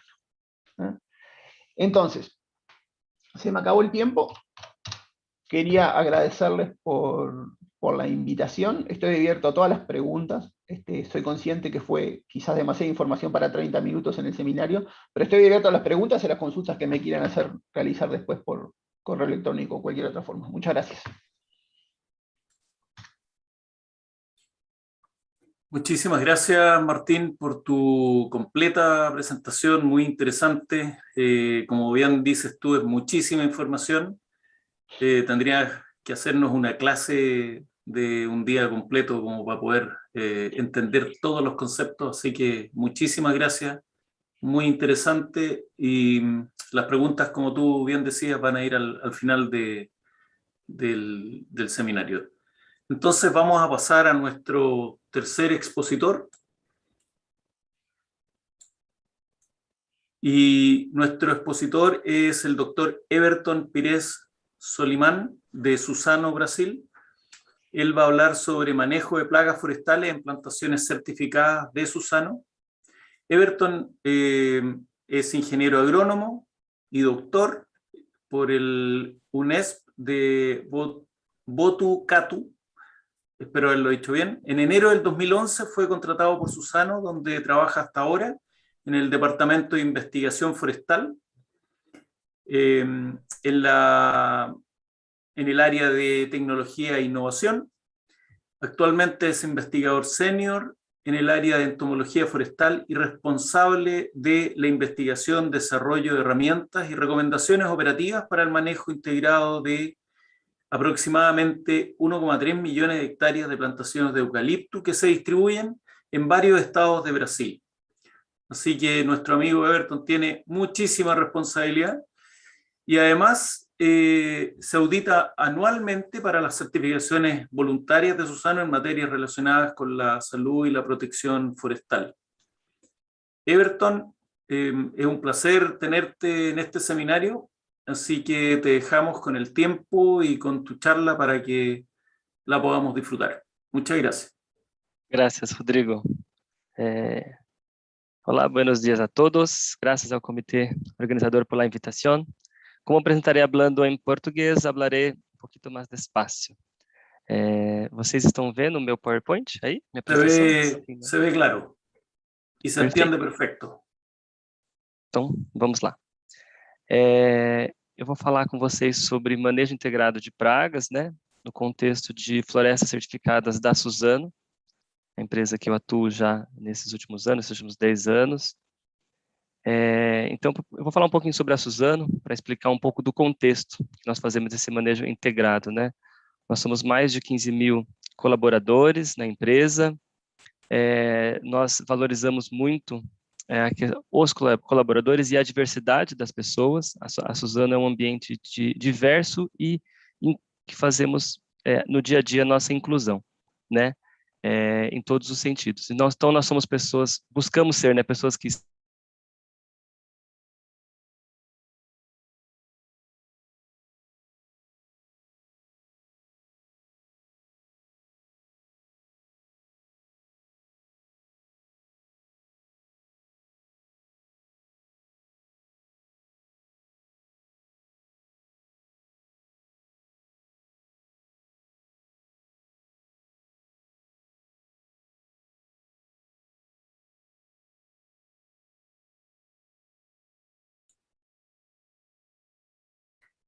Estamos con un pequeño problema técnico. Aparentemente a Everton se le pausó la señal o la presentación, así que vamos a tratar de solucionar esto en unos minutos.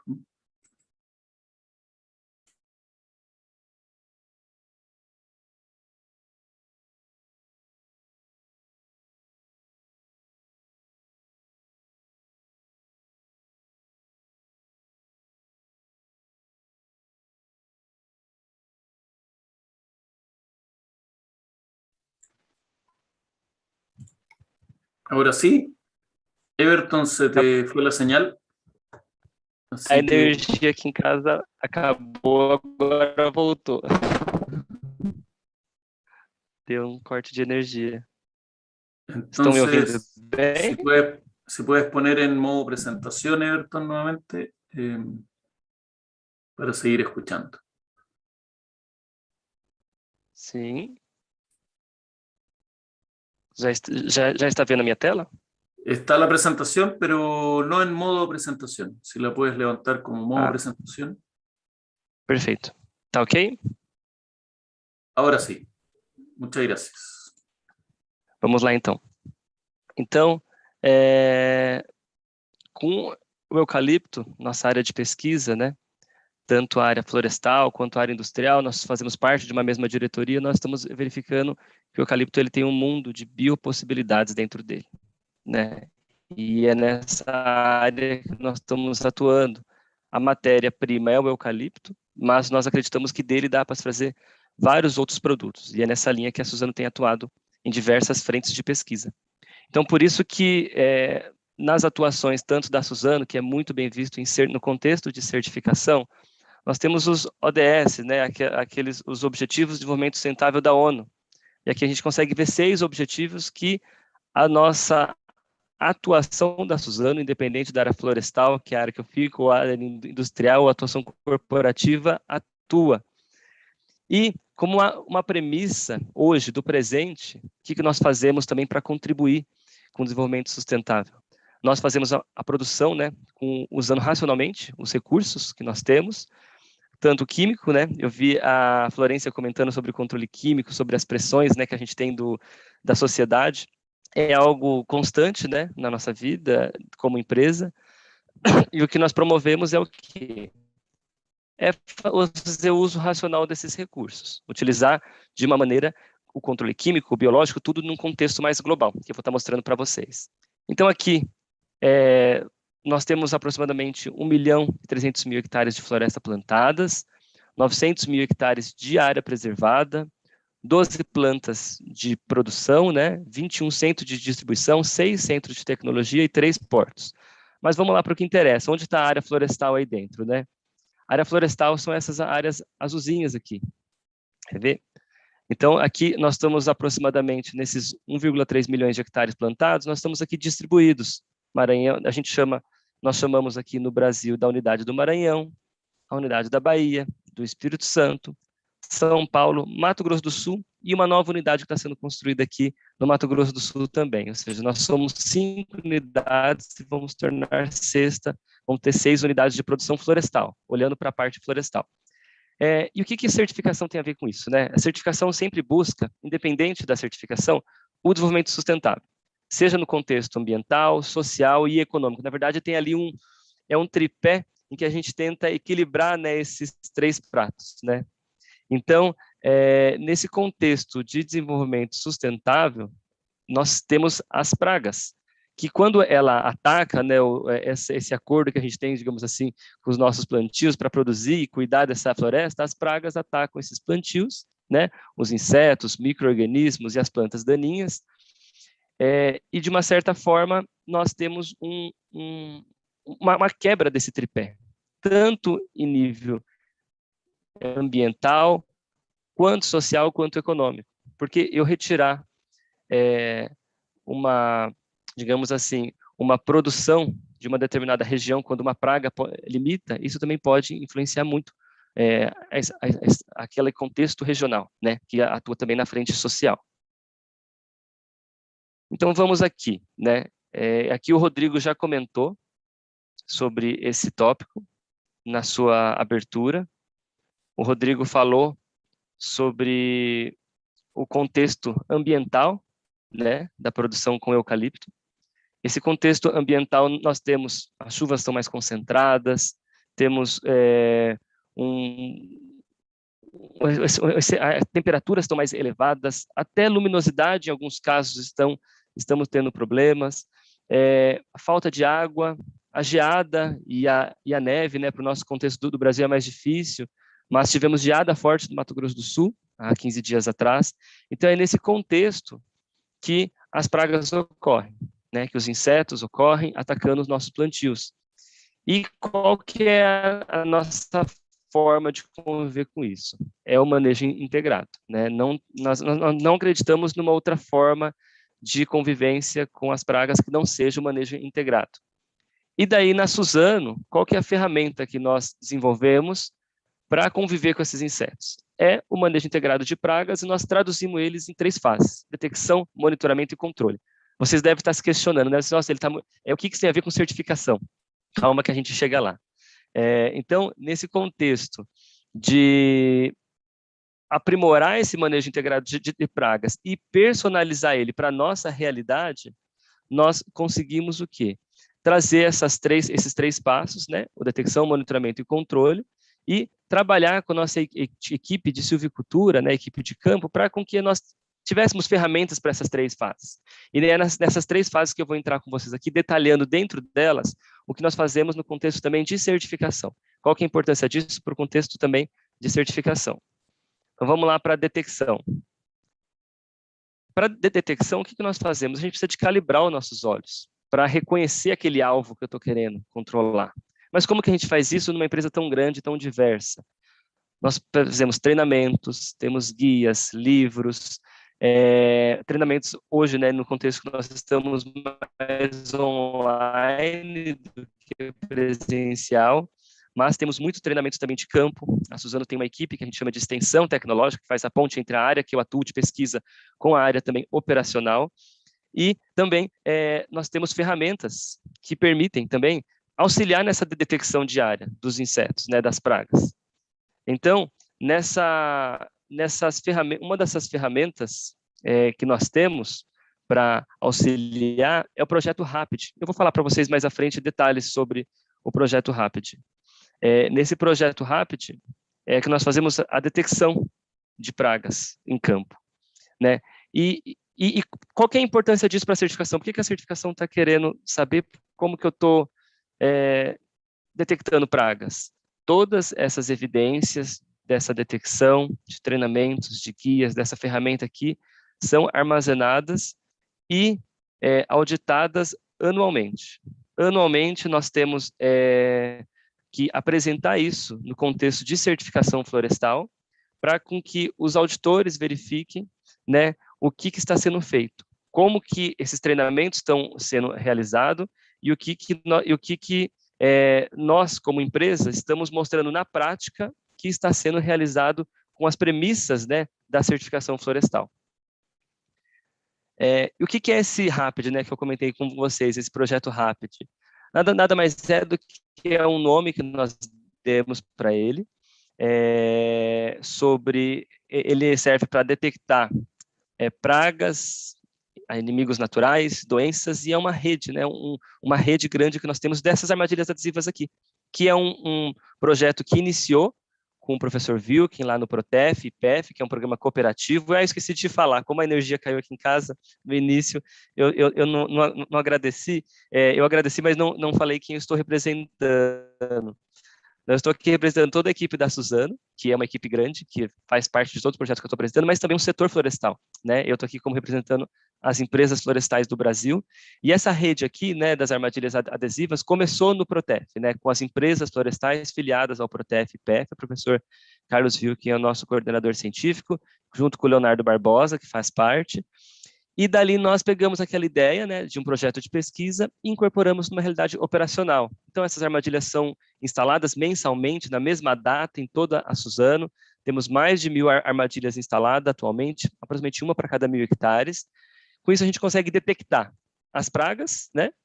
Essas pragas aqui, principalmente essas 5 pragas, e também os seus inimigos naturais, né? Nós conseguimos também identificar nessas armadilhas adesivas os inimigos naturais que também são atraídos por esse tipo de amostragem.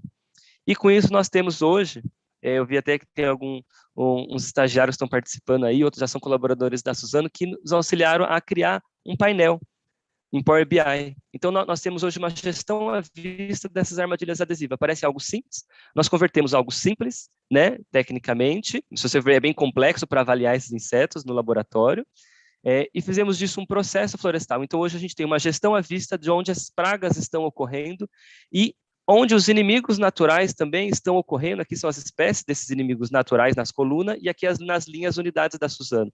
Então, com isso a gente consegue saber onde a praga ocorre e se o inimigo natural está ocorrendo. Qual que é o contexto para a certificação? Eu consigo falar, eu tenho uma forma de avaliar onde as pragas ocorrem e já consigo também verificar como está o controle biológico natural, que algumas premissas que você vê na certificadora, pela fala da Florência lá, você verifica que eles têm toda a sociedade de um lado cobrando algumas coisas e tem o setor produtivo do outro. Então, a gente tem que combinar isso. O que a gente faz para combinar? Nesse caso desse projeto, nós conseguimos dar evidência que eu estou de olho na minha floresta para achar as pragas e, ao mesmo tempo, eu estou de olho também no meu controle biológico, que é um controle alternativo de praga. Então, esse processo ele está em andamento em toda a Suzano e nós temos reportes mensais de como ele ocorre. Saindo da detecção, indo já para o monitoramento, que é a próxima fase, o monitoramento ele exige o quê? Uma avaliação de campo, uma amostragem, isso tem que ter uma frequência, uma métrica, uma forma de caminhamento, isso é bem diverso.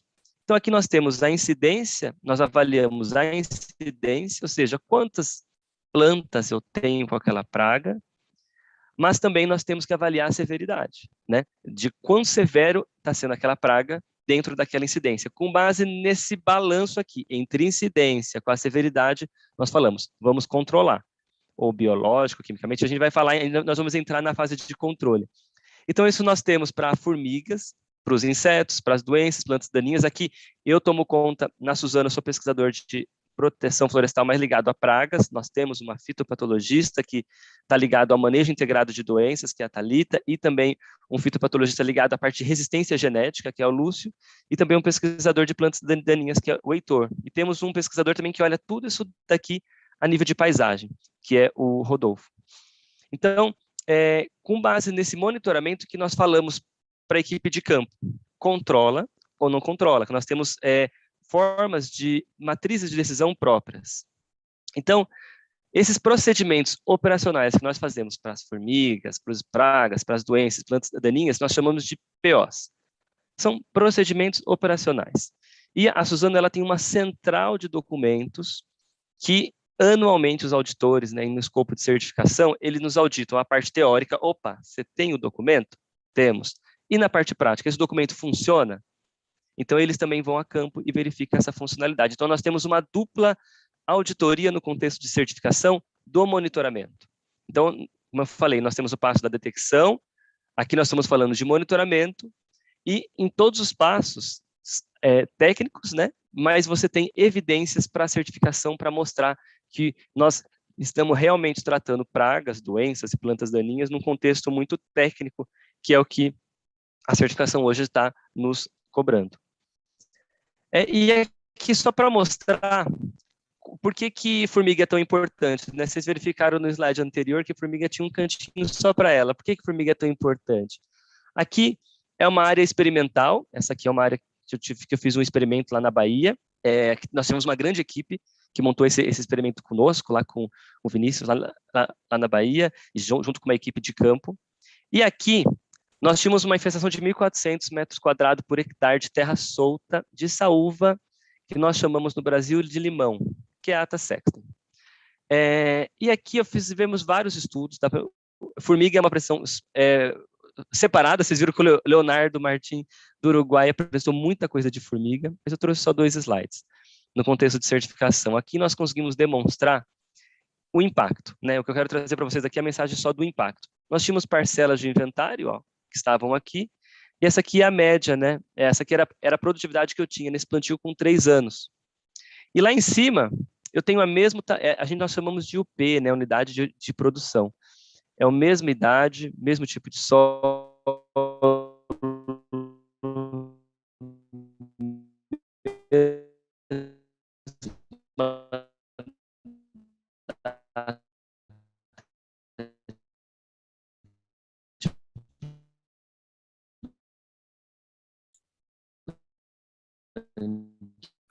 Everton, tu señal es débil.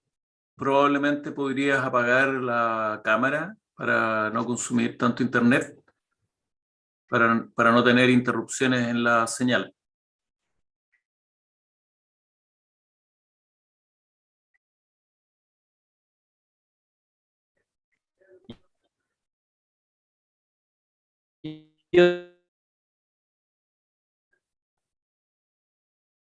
Se nos cayó la señal de Everton nuevamente. Vamos a esperar unos segundos para ver cómo funciona y si no pasamos a las preguntas para ir ganando tiempo.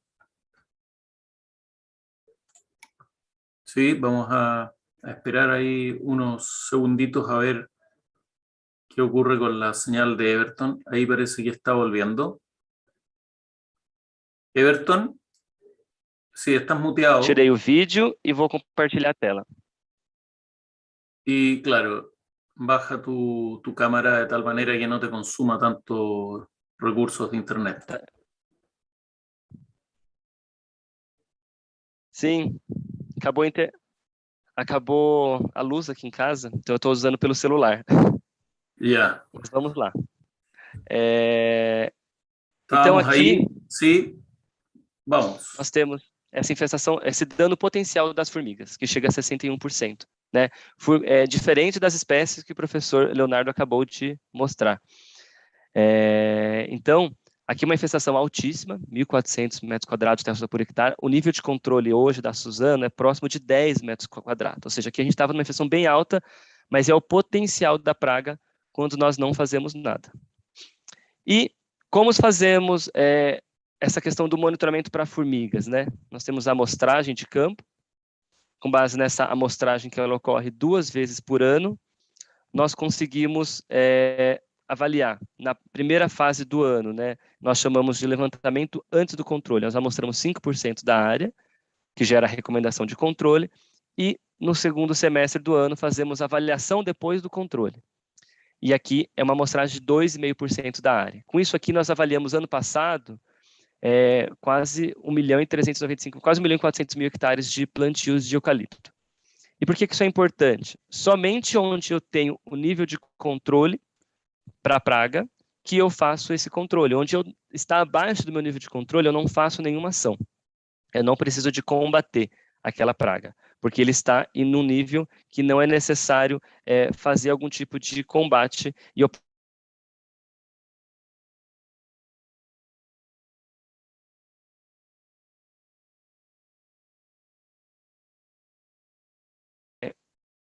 Então, e agora nós vamos para o controle. Né? Como que é feito, então, o controle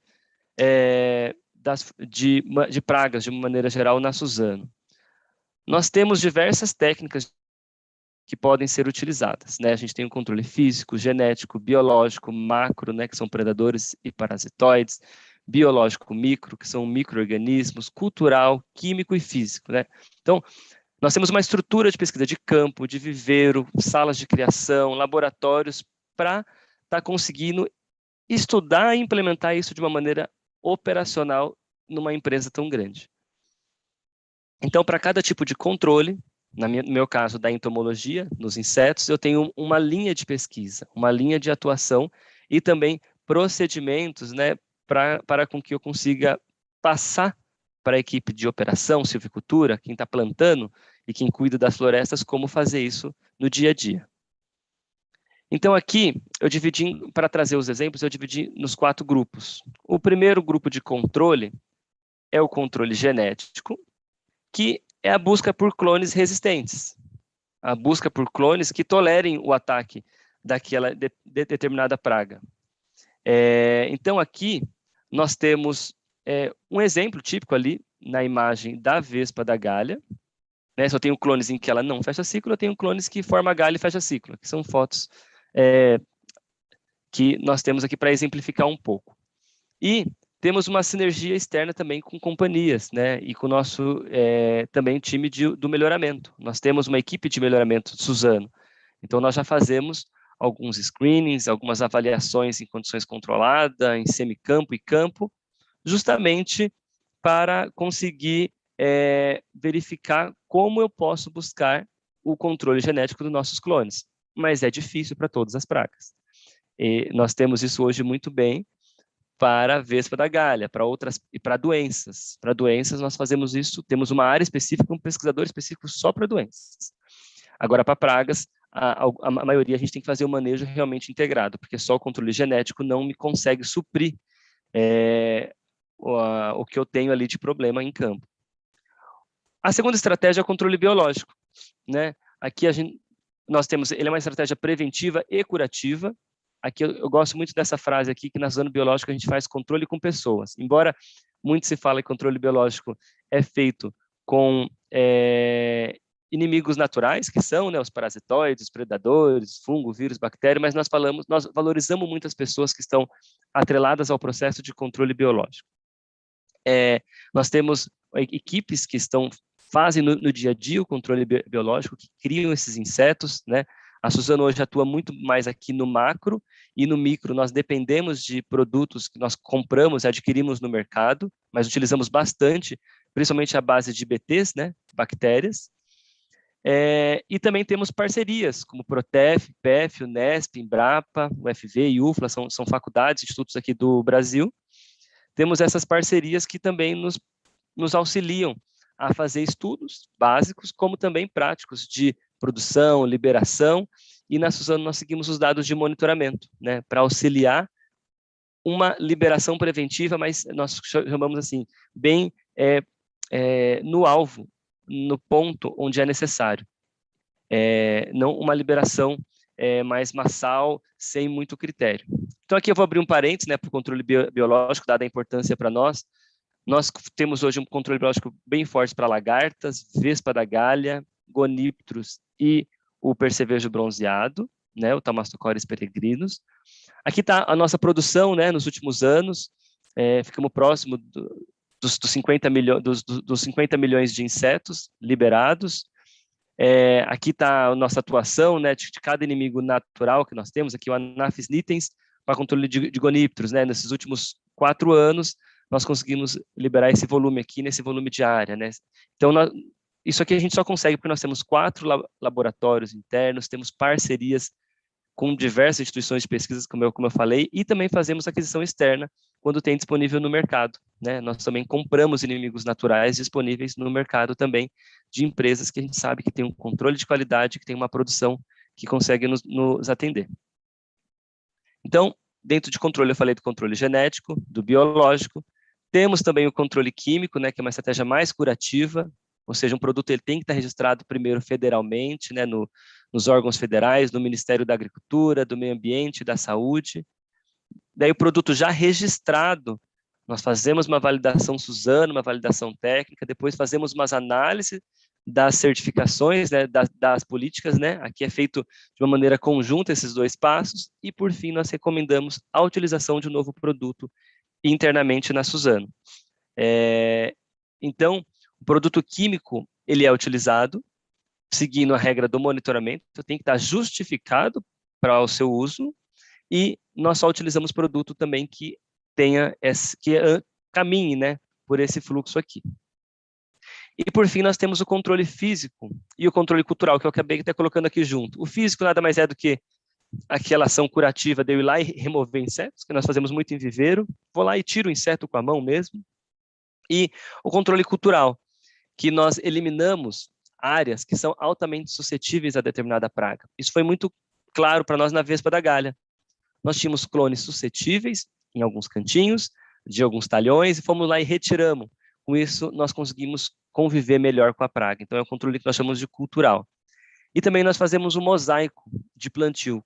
com diferentes clones, em diferentes cidades, que permite também essa convivência harmoniosa também de uma diversidade maior no ambiente, para estar convivendo também com as pragas.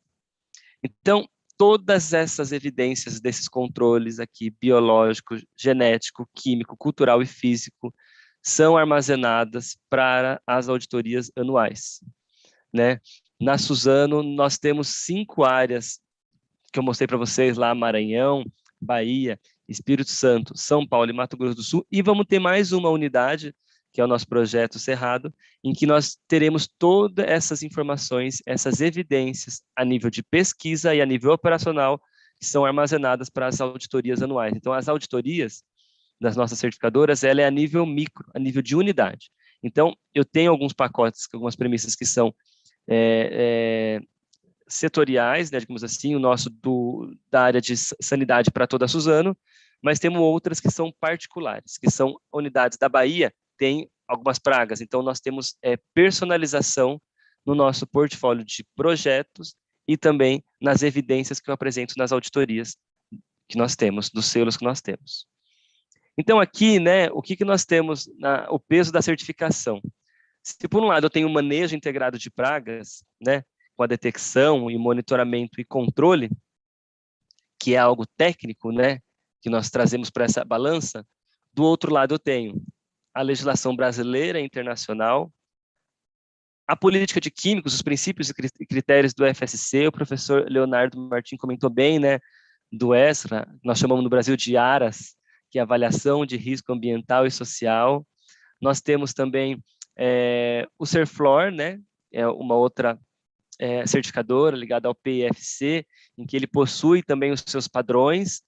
Então, tudo que nós fazemos na parte técnica e recomendamos, eu tenho que colocar na balança para verificar se dá equilíbrio com o que o FSC e o Serflor e a legislação brasileira e internacional nos exigem. Então, por isso aqui nós temos um time, né? Eu que representando a equipe de pesquisa, temos uma equipe também de certificação e a equipe de operação, que é quem utiliza as recomendações. E aqui nós colocamos, o que nós temos para apresentar, né, para a auditoria? As evidências de que tudo que eu estou falando ocorre em campo. E o que as auditorias me têm como norte, né, como objetivo para seguirmos? As premissas, os objetivos, as legislações, as políticas, os critérios, isso vem deles para nós. Então, e o que está sendo muito bom no contexto que eu tenho verificado nos últimos 10 anos que eu trabalho na Suzano, é que nós estamos saindo, né, essas premissas da certificação aqui, ela está saindo do âmbito político, né, o âmbito de normas, aquela política fria, aquela norma fria que não vê a parte técnica de campo, e ela está se tornando mais técnica, ela está olhando o produto que eu estou utilizando, a praga que eu estou controlando. Então, esse equilíbrio está sendo muito bom. Esse equilíbrio está dando e está facilitando com que o manejo integrado de pragas esteja dentro dessas políticas, desses princípios e desses padrões aqui, né? Então, isso está sendo muito bom e eu vejo que até esse evento está fazendo com que a parte técnica tenha uma grande importância dentro dessa parte política de certificação. É essa balança, é esse equilíbrio que nós gostaríamos de ter e temos hoje. Então, é algo que a gente sonhava 10 anos atrás e hoje isso é realidade. Então, aqui para terminar, né, vou fazer algumas considerações finais sobre o tema. A gente verifica, né, nossa equipe da Suzano, que é preciso time, né, seja de pesquisadores para validar as novas tecnologias. Como eu falei aqui, eu só estou representando uma grande equipe. É preciso também uma equipe de certificação dentro da empresa, e que faz todo o upgrade, né, e update dessas políticas, e também a equipe de campo, né, que segue as recomendações. Ninguém faz isso sozinho. E eu vejo até que no contexto de um pequeno produtor, uma certificação já é mais difícil. Por isso que, quando eu vejo isso, eu vejo eles se organizando em grupos, porque realmente a demanda de documentos, a demanda de evidências e a demanda de premissas, né, de cumprimento das premissas é muito elevada, tá? Outro fator-chave é a organização. Todas as informações precisam estar organizadas, elas têm que estar publicadas e os auditores já chegam pedindo. Eles querem saber o consumo de pesticida, eles querem saber dos procedimentos, eles querem ter evidência como estão sendo realizadas aquelas recomendações, né? O que foi recomendado e o que está sendo feito com aquelas recomendações. Então, essa organização ela é essencial para que um trabalho ande e você consiga ter as evidências num âmbito de certificação florestal. A outra é a parte de pesquisa, né? A gente tem que ter, a Suzano, isso nós nem discutimos mais, é algo já consolidado, a empresa tem uma área de certificação. Rodrigo, se eu cair aí, você me avisa.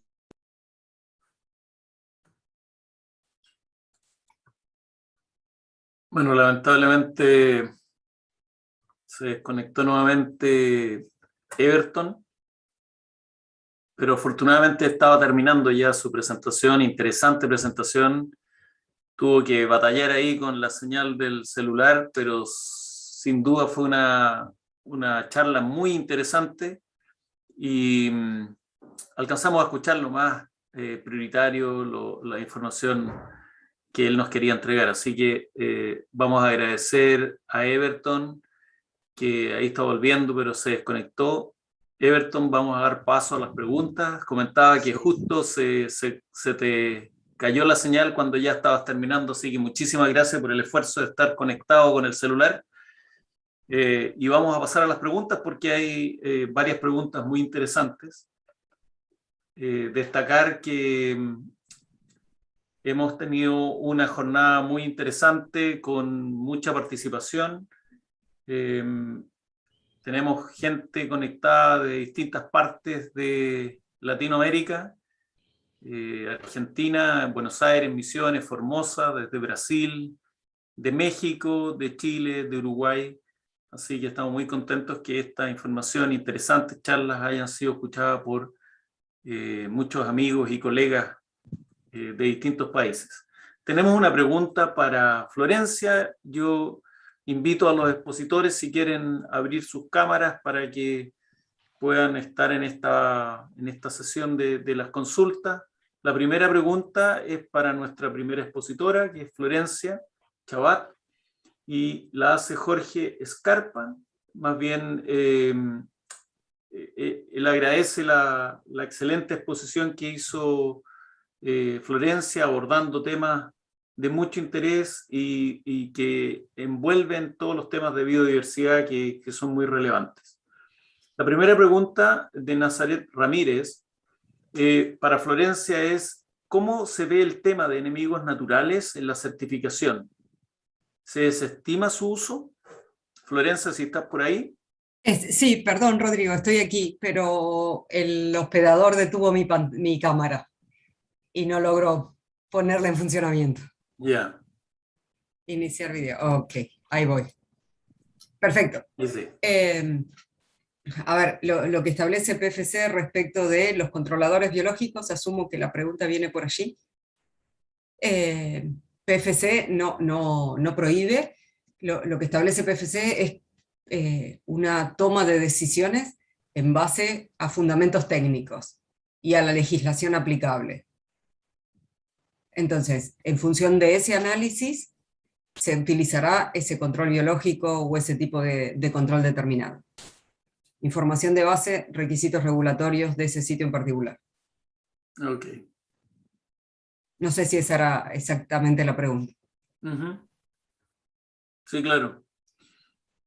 Gracias, Florencia. Para Martín, ¿qué datos tienes sobre Mega Platypus en Uruguay? ¿Tienes alguna información?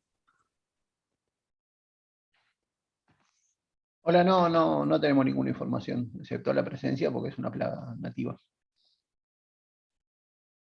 Ah, ok, bien. Bueno, Demian Gómez, que está aquí con nosotros presente en la pantalla, si quieres, Demian, te doy el privilegio que hagas tu pregunta. Sí, bien, la pregunta que tenía era si se esperaba que la actividad de las cortadoras cambie en las próximas décadas, en los próximos años, o cuál era tu opinión en cuanto a eso, por temas de cambios de clima, si capaz que había registros históricos tanto en la región como en otros países, por ejemplo, el momento del día en que las hormigas cortan o en los momentos del año en que las hormigas cortan, si habías visto alguna información o tenías datos sobre estos cambios de tendencias. El problema con el cambio de tendencias, en lo que tú referís, es que no hay datos históricos, sistemáticos. Ese es el problema. Respecto, lo que cabría esperar capaz un poco más es la distribución de algunas especies. Eso sí. Pero hay que recordar que el tema de la distribución, muchas veces el éxito o no de la distribución o de la presencia de una población en determinado lugar no depende solo del clima, sino del suelo, ¿tá? Y de otros factores. Entonces es un poco más difícil de hacer un correlato, pero el tema es la falta de datos históricos, porque como decía, hay mucha información, poco conocimiento certificado y sistemático. Bien. Bien. Bien, Everton, que ahora está en pantalla estaba en pantalla. No sé si se cayó de nuevo. Everton, ¿estás ahí? No, Sim, eu ¿seguimos? coloquei só o áudio. Coloquei só o áudio para facilitar. Ok. Everton, una consulta, ¿utilizan operacionalmente la selección de clones tolerantes a plagas o enfermedades? Operacionalmente, me refiero. Sim, ¿Es una práctica usada operacional? sim, nós temos dentro do pipeline de desenvolvimento dos clones, nós temos a fase de avaliação desses clones quanto à resistência a pragas e doenças. A doenças, eu vi até que o professor Acelino já apresentou para vocês em outro fórum.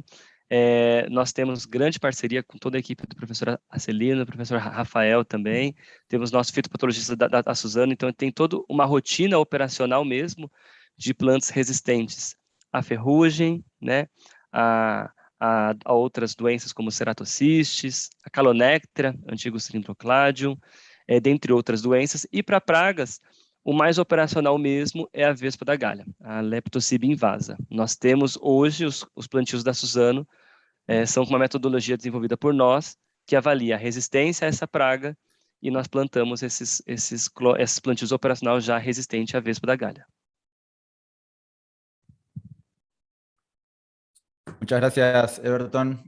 Seguimos con una pregunta para Florencia, de parte de José Villacide, también presente acá en el webinar. Desde la perspectiva de la certificación, ¿cómo se visualiza el control de especies que son nativas de los ambientes donde son desarrolladas las plantaciones forestales?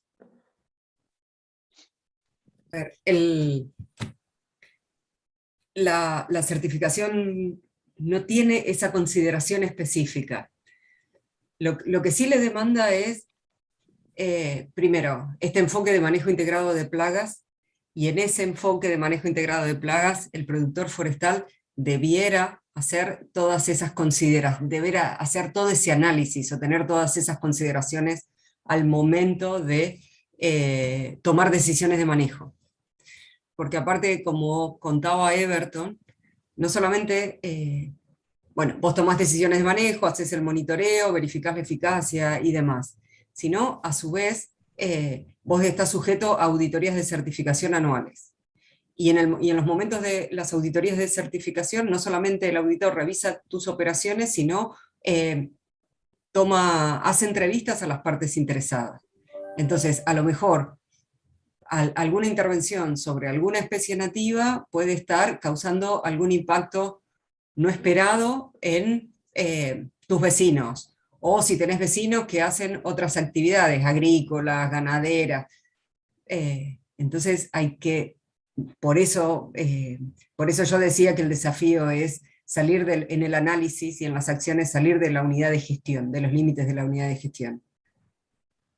Por ahí lo que tenés al lado es una reserva, un área de reserva de bosque nativo, donde esa especie que para vos es un problema es parte de ese ecosistema y tiene un rol.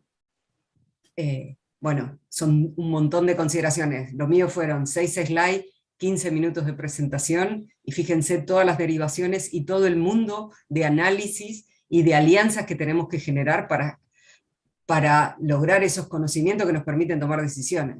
El laburo de Martín, perdón, el trabajo de Martín, toda la investigación de Martín, todo el equipo de Susano y Everton, los que tienen los amigos de Arauco. Fíjense toda la necesidad de esas alianzas que necesitamos para tomar una simple decisión. ¿Qué pasa si mi plaga es nativa? Quiero poner en evidencia la complejidad del tema. Sí. Perdón por el énfasis. Sí, tal cual. Para Everton, una pregunta de Demian, que está aquí con nosotros y que participa activamente en el webinar. Everton, ¿el proyecto RAPID que tú comentaste involucra solo trampas amarillas o también otro tipo de trampas para la detección de potenciales invasores nuevos, agentes que puedan ingresar al país o a la região? Então, nós começamos o projeto com as armadilhas amarelas. O projeto ele é baseado nelas ainda. Porém, no momento quando a equipe de campo vai trocar essa armadilha, né, ele vai lá, ele faz isso toda a primeira semana do mês. Ele também avalia a planta e todo o caminho que ele faz até chegar à armadilha. E tudo que ele verifica, ele nos anota com os códigos que nós temos e vem escrito por fora da armadilha. Então, ali a gente consegue também identificar lagartas, consegue identificar outras pragas que a armadilha não é atrativa e até doenças também. E tudo isso nós parametrizamos dentro daquele painel no Power BI, né, nos nossos indicadores. No caso de novas pragas, né, aí fica mais complicado, porque a gente tem que conhecer elas, né, para identificar elas na armadilha adesiva e saber se a armadilha adesiva vai ser atrativa. Mas, como essa rede já está instalada, qual que é a nossa visão? Se entrar uma nova praga que a armadilha amarela não vai ser atrativa, essa rotina já é operacional na empresa. Então, eu posso fazer um upgrade, digamos assim, na minha armadilha adesiva amarela, colocando um pedaço azul, ou uma outra branca ao lado, uma verde, que seja atrativa a esse outro inseto, e aí nós teremos uma ampliação do projeto. Por enquanto, não é necessário. Ele amostra as pragas, inimigos naturais que nós temos como praga-chave. Mas, se for preciso, esses pontos do projeto RAPID, eles são fixos. Então, nós queremos ter, daqui 10 anos, eu tenho uma base boa também para pensar em modelagem, para verificar como que é essa flutuação dos insetos. Então, são pontos fixos de monitoramentos, pontos de sentinela que nós temos por toda a empresa. Muchas gracias, Everton. Seguimos con una pregunta para Martín, de parte de Edilberto Pozo Velázquez. Pregunta si existe información sobre la profundidad de los nidos versus los cebos y la eficacia de los mismos. O sea, si hay un correlato entre la eficacia del control y la profundidad en la que están localizados los nidos, no existe. Pero yo diría que no debería existir, porque donde ellas colocan las hongueras está profundo, o sea, es independiente, ellas siempre van a llevar el cebo hasta las hongueras, ¿tá? Por más que esté a 1 metro o a 20 centímetros. Eso siempre va a terminar ahí el cebo. Es el único destino por el cual ellas lo forrajean. Gracias, Martín. Roberta Amaral pregunta a Everton, ¿qué tecnología ustedes están usando para el control, para el monitoreo? Y pregunta si, por ejemplo, usan drones. Vamos lá. Para monitoramento, né, monitoreio, as nossas técnicas hoje disponíveis, que nós estamos utilizando validada, eu vou falar o que está validado, depois eu falo o que está em pesquisa. O que está validado operacionalmente é a utilização de aplicativos de celular ou tablet, aplicativos, alguns próprios, outros de parceiros, né, que nós temos no caso de formiga cortadeira, e é uma avaliação mesmo de solo, né, uma avaliação seja com quadriciclo ou andando pelo plantio. Infelizmente, nós ainda não temos outras tecnologias com uma acurácia tão boa ainda para a tomada de decisão, né? Se eu faço ou não faço o controle químico, né? Então, nós temos equipe de campo regionais em cada região da empresa, e essas equipes fazem essa avaliação em campo específica para cada praga. Então, nós temos um aplicativo, ele cita lá que praga que ele tem, e isso já abre um formulário de campo, e ele vai respondendo algumas perguntas. Com base nisso, a gente tem uma matriz, o supervisor da área recebe essas informações via e-mail, e nós temos o controle que vai ser realizado ali, seja biológico, químico, dependendo da matriz, da incidência e da severidade. Então, isso é o operacional hoje. A questão de imagem de satélite e drones, imagem de satélite, nós temos uma rotina de verificar a sanidade da floresta, não está ligado com a praga, doença ou planta de dano específico, nós temos uma rotina de verificar se a floresta está com baixo índice de área foliar, se ela tem um impacto na copa. Então, isso é feito mensalmente, e onde eu tenho uma copa danificada, gera-se um alerta para ser feita uma vistoria a campo, para verificar qual a origem. E, além disso, nós temos alguns estudos com drone e com imagens, né, de satélite, processando elas de uma forma diferente. Porém, nesse caso, a nossa grande dificuldade é que essas imagens, até agora, quando ela tem uma acurácia boa, eu já tive o dano. Então, ela me fornece a magnitude do problema, mas no momento em que eu não tenho muito tempo para agir, para fazer um controle, antes de eu ter o dano na floresta. Então, por isso que os drones e mais satélite está sendo utilizado em pesquisa para verificar se eu consigo antecipar essa minha detecção do que está ocorrendo ali, justamente para que seja feita uma ação antes de ter uma desfolha. Muchas gracias, Everton. Interesante tecnología de los drones que se está utilizando en muchas partes del mundo, tanto para monitoreamientos, como también control de malezas con herbicidas y otros, control de hormigas también. Entiendo que hay algunos avances en eso. Muchas gracias, Everton, por tu respuesta. Florencia, ¿tienes información sobre la forma de presentar y evaluar los ERAs en Argentina, los ERAs que pide FSC en Argentina? Tengo algún conocimiento, pero me parece, yo soy la directora técnica de PFC Argentina, me parece que no soy la persona adecuada para responder esa pregunta. Considero que o las empresas, o Esteban Carabelli, que es mi par de FSC, o las empresas que trabajan con FSC son las personas más adecuadas para responder eso. Ok. Bien. Muchas gracias, Florencia. Perdón. Sí. Gracias, Florencia. Pregunta para Martín Bolasi, de parte de José. ¿Existen experiencias de manejo no químico de hormigas en Uruguay? Una sí, perdón. Está preguntando si existen experiencias de manejo no químico de hormigas en Uruguay. Sí, hay experiencias de manejo con entomopatógenos a pequeña escala, a un nivel local de control localizado. ¿Tá? O sea, básicamente con repetidas aplicaciones y formulaciones de hongos entomopatógenos que, según yo tengo entendido, no han pasado a una formulación comercial de una aplicación en grandes superficies, ¿no? Pero sí, o sea, básicamente con aplicaciones repetidas se logra controlar. Gracias, Martín. Y siguiendo en lo mismo que preguntaba Demian, ¿para qué especies tienes registrado el budding en pregunta Norma Beatriz Gorosito? ¿Para qué especies de Acromyrmex? Bien, básicamente que se muden, nosotros sabemos, o sea, experiencias, no está publicado con registros a nivel de poblaciones, pero sabemos Acromyrmex seyeri, Acromyrmex crassispinus, Acromyrmex lobicornis, Acromyrmex ambiguus. Básicamente las que más se mudan, las que se mueven, o sea, las que seguro se mueven, son las que hacen los nidos superficiales de pasto. De pasto de hojas cortadas. Eso es la probabilidad que se muevan. Hasta inclusive las especies que hacen esos nidos en el hemisferio norte, que no son cortadoras, tienden a moverse también.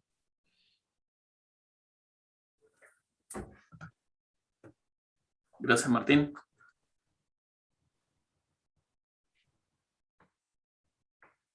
Una pregunta para Everton.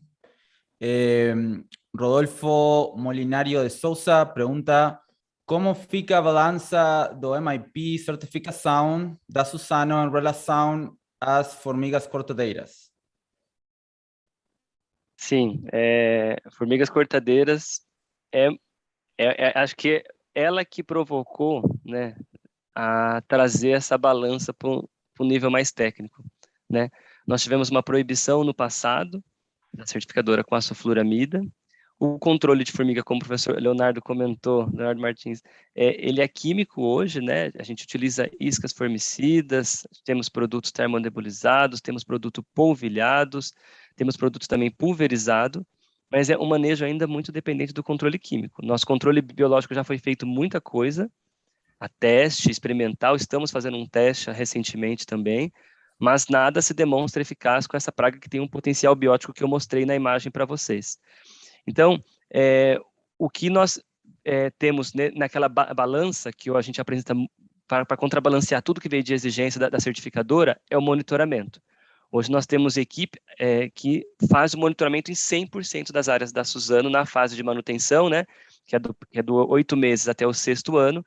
Eu vou no mínimo 2 vezes por ano em todas essas áreas e faço o monitoramento com base nessa amostragem de campo que eu decido se eu controlo ou não a praga.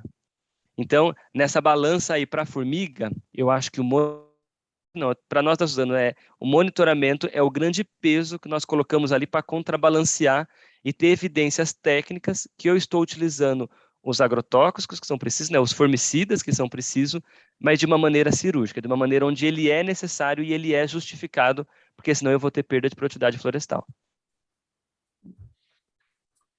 Muchísimas gracias, Everton. Vamos a ya ir concluyendo, estamos cerca de la hora de cierre, así que quiero agradecer a nuestros expositores, brillantes expositores, Florencia, Martín, Everton, por su tiempo, dedicación y por la información muy importante e interesante que nos compartieron. Así que ahora dejo a Demian, quien va a hacer el cierre del seminario. Muchas gracias. Muchas gracias, Rodrigo. Bien, como bien decías, llegando un poco al cierre del seminario, agradecemos nuevamente a los expositores, Florencia, Martín, Everton, por excelentes presentaciones. También queríamos agradecer al canal de YouTube de INTA, que está brindando un apoyo con el streaming del seminario. Agradecer también a Rodrigo por la moderación del seminario y el resto de los miembros del grupo de Sanidad Forestal del Cono Sur, por un poco la organización tras de cámaras también. Y como bien decía Rodrigo, tuvimos gente, más de 100 personas conectadas de varios países de la región, así que es muy, muy positivo siempre ver eso. Y obviamente, como siempre, el objetivo sigue siendo jornadas regionales en personas, pero bueno, dada la situación es buenísimo ver esta integración y tanta gente conectada y brindando preguntas, opiniones y presentaciones en temas tan relevantes. Bueno, y también comentarles que en noviembre vamos a estar realizando el próximo seminario, ya un poco para ir agendando. El 11 de noviembre es la fecha que estamos manejando y vamos a estar haciendo la difusión de la temática en un par de semanas, dejando también un poco la página web nuevamente, la vamos a tener copiada en el chat de YouTube, también nuestra cuenta de Twitter, donde vamos a estar realizando toda la difusión. Y bueno, muchas gracias entonces. Si no tenemos más comentarios por parte de la organización, agradecer nuevamente a todos, los conectados, los expositores, y esperamos vernos en la próxima jornada. Muchas gracias.